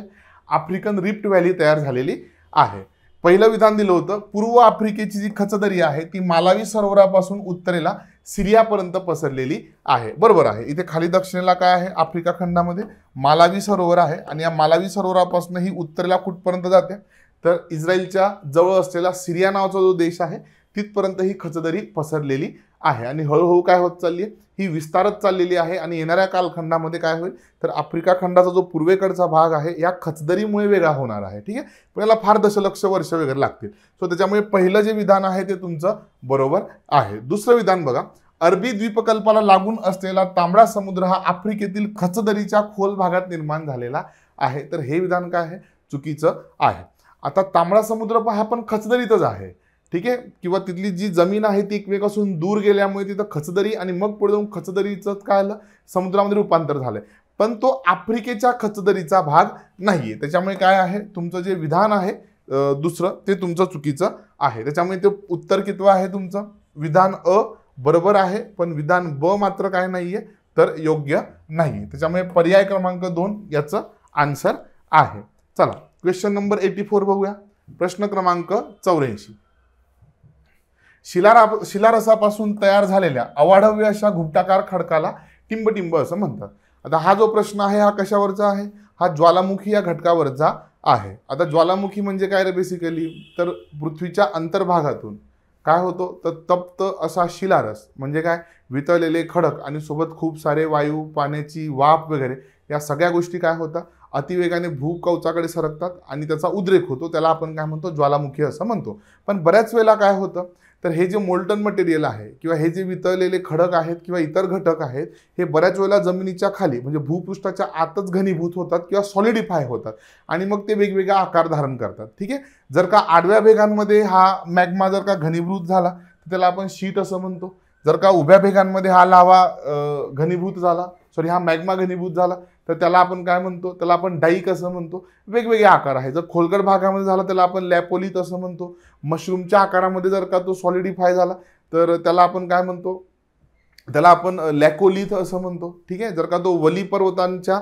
वयांमध्ये जर का सॉलिडिफाय झाला तर त्याला आपण फॅकोलिथ असं म्हणतो. ठीक आहे, आणि बॅथोलिथ काय असतात, तर एक अवाढव्य आकार जेव्हा जमिनीच्या खाली तयार होतो, कशामुळे, तर मॅग्माच्या संचयनामुळे, तेव्हा त्याला आपण बॅथोलिथ असं म्हणतो. मग याचं उत्तर काय होतं, याचं आहे तुमचं उत्तर पहिलं बॅथोलिथ. ठीक आहे, सो व्हॉल्कॅनोशी रिलेटेड हा प्रश्न होता.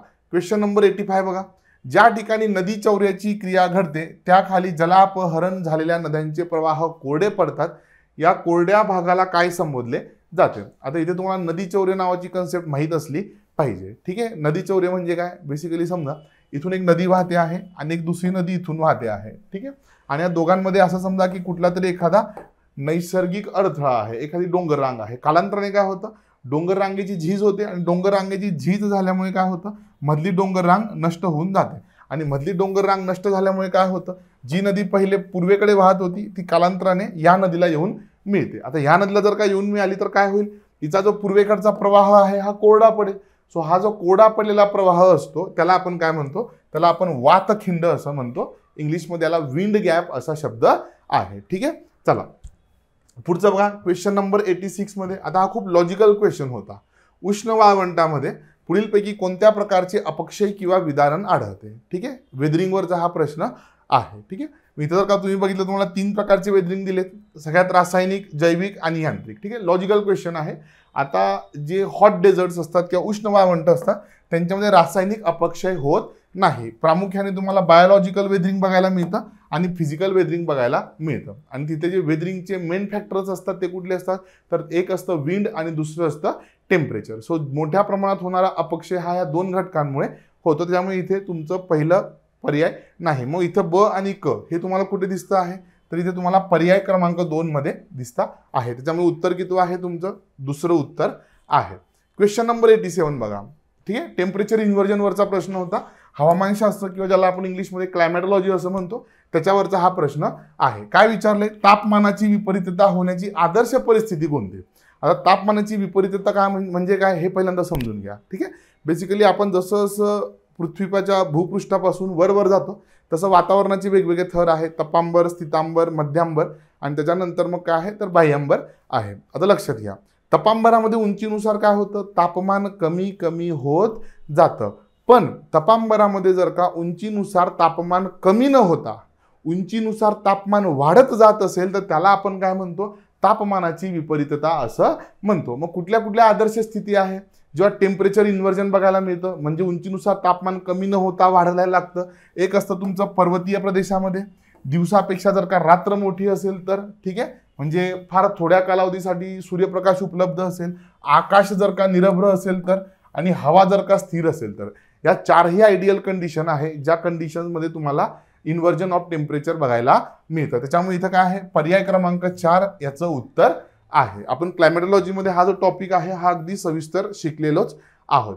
पुढचा क्वेश्चन आयोगाने खूप वेळा विचारलेला, फार वाचून वाचून रटाळ झालेला हा प्रश्न आहे. जर का तुम्ही इथं बघितलं तर लोकल विंड्स तुम्हाला विचारलेले आहे. फक्त इथं काय केलं तुम्हाला, उष्ण स्थानिक वारे. स्थानिक वाऱ्यांचे 2 प्रकार असतात, उष्ण स्थानिक वारे आणि शीत स्थानिक वारे.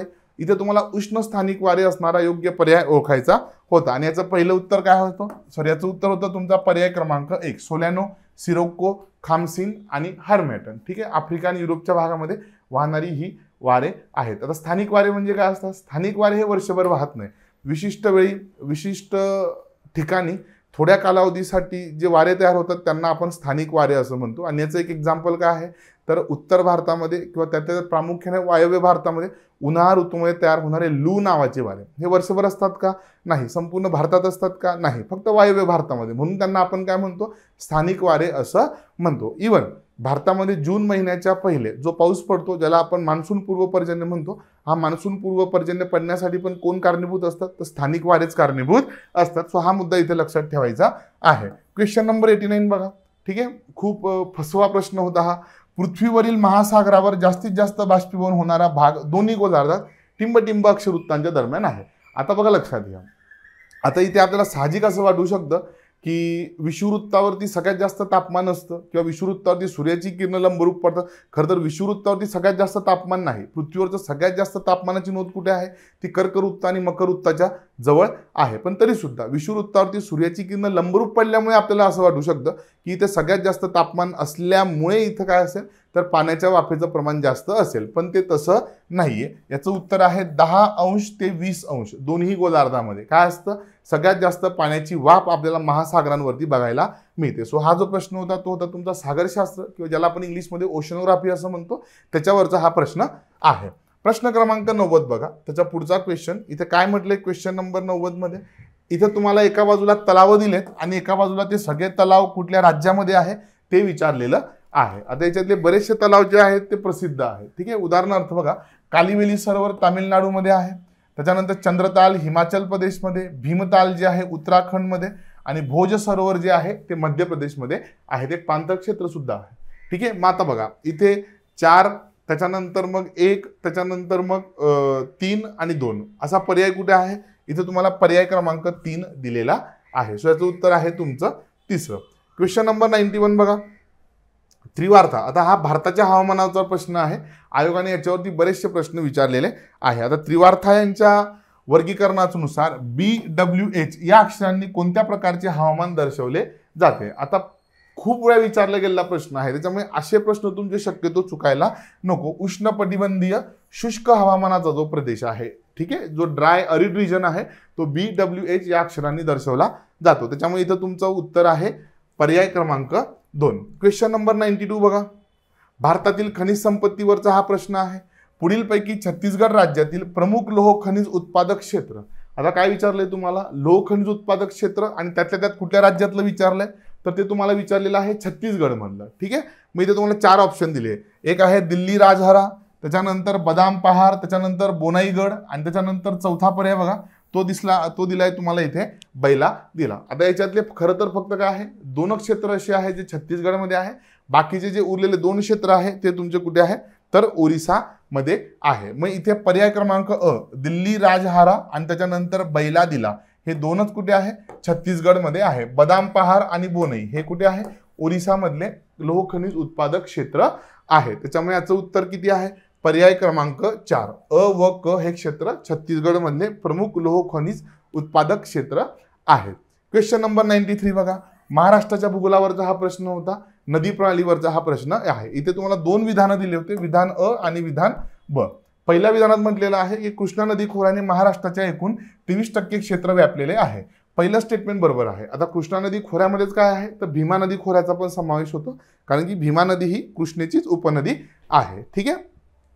सो भीमा नदीने ऑलमोस्ट 15% आणि कृष्णा नदीने जवळजवळ 9% क्षेत्र व्यापलेलं आहे आणि दोघं मिळून एकूण किती टक्के होतात तर 23% होतात. त्याच्यामुळे इथे विधान क्रमांक 1 तुमचं बरोबर आहे. विधान ब जे आहे की तापी नदी खोऱ्याने महाराष्ट्राच्या 7% क्षेत्र व्यापलेले आहे, तर ते विधान तुमचं इथे चुकीचं आहे. तापी नदीने फक्त आणि फक्त महाराष्ट्राच्या एकूण क्षेत्रफळाच्या 5% क्षेत्र व्यापलेलं आहे. त्याच्यामुळे याचं उत्तर किती आहे पर्याय क्रमांक 3 की विधान अ बिनचूक आहे म्हणजे योग्य आहे, तर विधान ब जे आहे ते तुमचं चुकीचं आहे.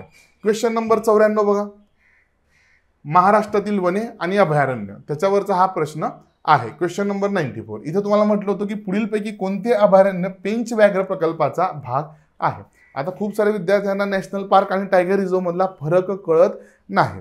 लक्षात घ्या, नॅशनल पार्क किंवा ज्याला आपण मराठीमध्ये राष्ट्रीय उद्यान असं म्हणतो ते आकाराने छोटे असतात. ठीक आहे.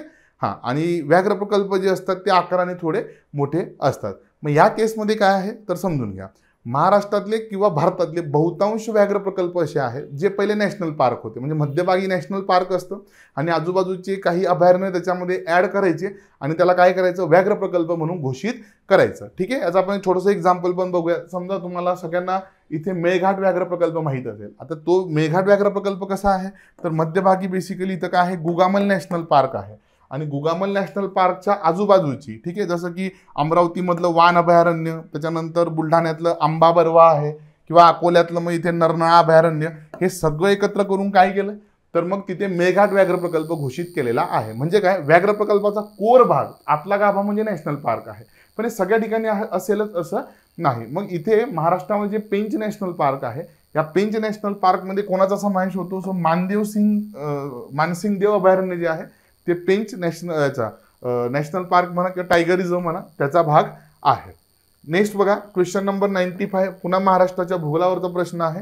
महाराष्ट्रातील शिखरांसंबंधी असलेल्या पुढील विधानातून अयोग्य विधान ओळखा.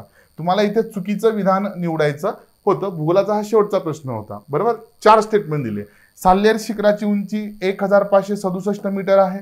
बरोबर आहे. साल्हेर शिखर गुजरात राज्याच्या वायव्य सीमेजवळ स्थित आहे. हे पण 100% बरोबर आहे. आता काय आहे की शिखरांच्या लोकेशनवरती पण आयोगाने प्रश्न विचारलेले आहे. कळसुबाई तुम्हाला सगळ्यांना माहीत आहे. अहमदनगर जिल्हा आणि नाशिक जिल्हा दोघांच्या बॉर्डरवरती आहे. आता जर का तुम्हाला इथे साल्हेर विचारलं तर नाशिक जिल्ह्यामध्ये वायव्य कोपऱ्यात म्हणजे अगदी कुठे जिथून सातमा अजिंठा डोंगररांग सुरू होते त्या गुजरात राज्याच्या बॉर्डरजवळ हे स्थित आहे. सो दुसरं स्टेटमेंट पण इथे बरोबर आहे. तारामती शिखराची उंची 1431 मीटर आहे. आता तारामती शिखर कुठे आहे हरिश्चंद्र गड जो आहे त्या हरिश्चंद्र गडाचं जे एक टोक आहे तेच काय आहे तुमचं तारामती शिखर आहे. त्याची उंची 1431 मीटर आहे. हे पण तुमचं स्टेटमेंट बरोबर आहे. आणि चौथं जे आहे ती तारामती शिखर कळसुबाई शिखराच्या पश्चिमेला स्थित आहे. पुन्हा लोकेशन बेस्ड क्वेश्चन होता तर ते पश्चिमेला स्थित नाहीये. इथं तुमचं कळसुबाई शिखर आहे आणि कळसुबाई शिखराच्या आग्नेय दिशेला इथं काय आहे तर हरिश्चंद्रगड आहे आणि तिथं तुमचं तारामती शिखर आहे. त्याच्यामुळे पर्याय क्रमांक 4 जो आहे ते याचं उत्तर आहे. कारण की इथे तुम्हाला काय विचारलं होतं अयोग्य विधान विचारलेलं होतं. ठीक आहे. चला तिथून पुढचे जे क्वेश्चन्स आहेत ते तुमचे एन्व्हायरमेंटचे आहेत. क्वेश्चन नंबर 96 बघा.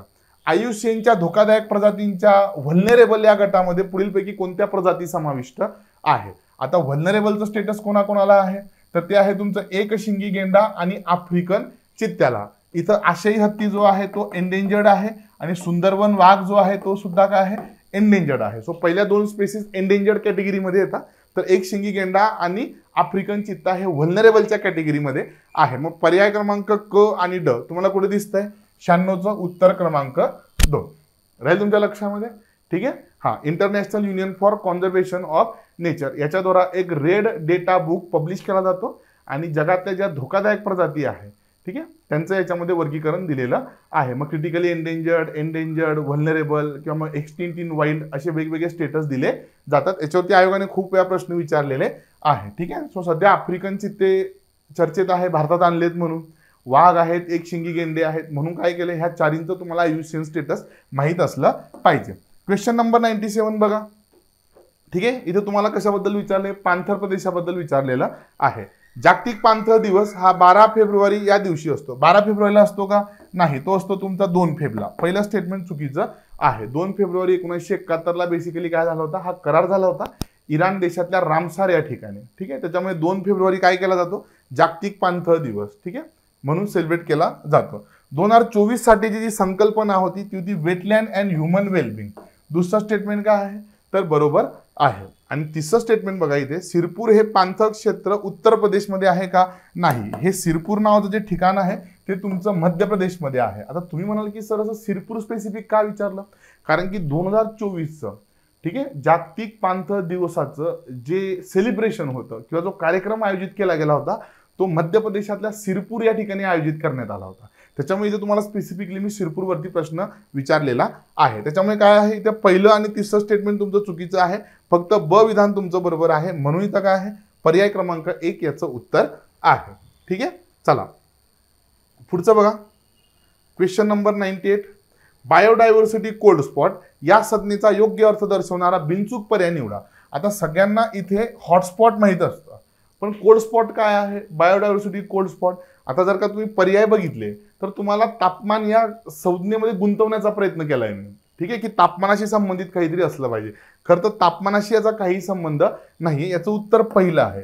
ज्या ठिकाणी बायोडायव्हर्सिटी खूप कमी असते आणि मोठ्या प्रमाणात हॅबिटॅट लॉस झालेला असतो अशा कुठल्याही ठिकाणाला आपण काय म्हणतो, कोल्ड स्पॉट असं म्हणतो. ठीक आहे, हॉटस्पॉट काय आहे, जिथं प्रचंड बायोडायव्हर्सिटी आहे. आणि कोल्ड स्पॉट म्हणजे काय, जिथं बायोडायव्हर्सिटी खूप कमी आहे आणि मोठ्या प्रमाणामध्ये अधिवास नाश झालेला आहे किंवा हॅबिटॅट त्यांचा लॉस झालेला आहे. सो अशा ठिकाणाला आपण काय म्हणतो, बायोडायव्हर्सिटी कोल्ड स्पॉट असं म्हणतो. सो याचं उत्तर आहे तुमचं पहिलं. शेवटचे 3 ऑप्शन जर का बघितले तुम्हाला इथे फसवण्याचा प्रयत्न केला होता, अतिशय कमी तापमानाच्या ठिकाणी असलेली जैवविविधता वगैरे वगैरे. ठीक आहे, चला पुढचं बघा. क्वेश्चन नंबर 99, पुढे दिलेल्या कुनो राष्ट्रीय उद्यानासंबंधी विधानांतून चुकीचं विधान निवडा. 4 स्टेटमेंट दिले होते, तुम्हाला इथं चुकीचं विधान निवडायचं होतं. आता कुनो नॅशनल पार्कला कुनो नॅशनल पार्क असं काय नाव मिळालं, कारण की त्याच्यातून कुनो नदी वाहते. त्याच्यामुळे पहिलं स्टेटमेंट बरोबर आहे.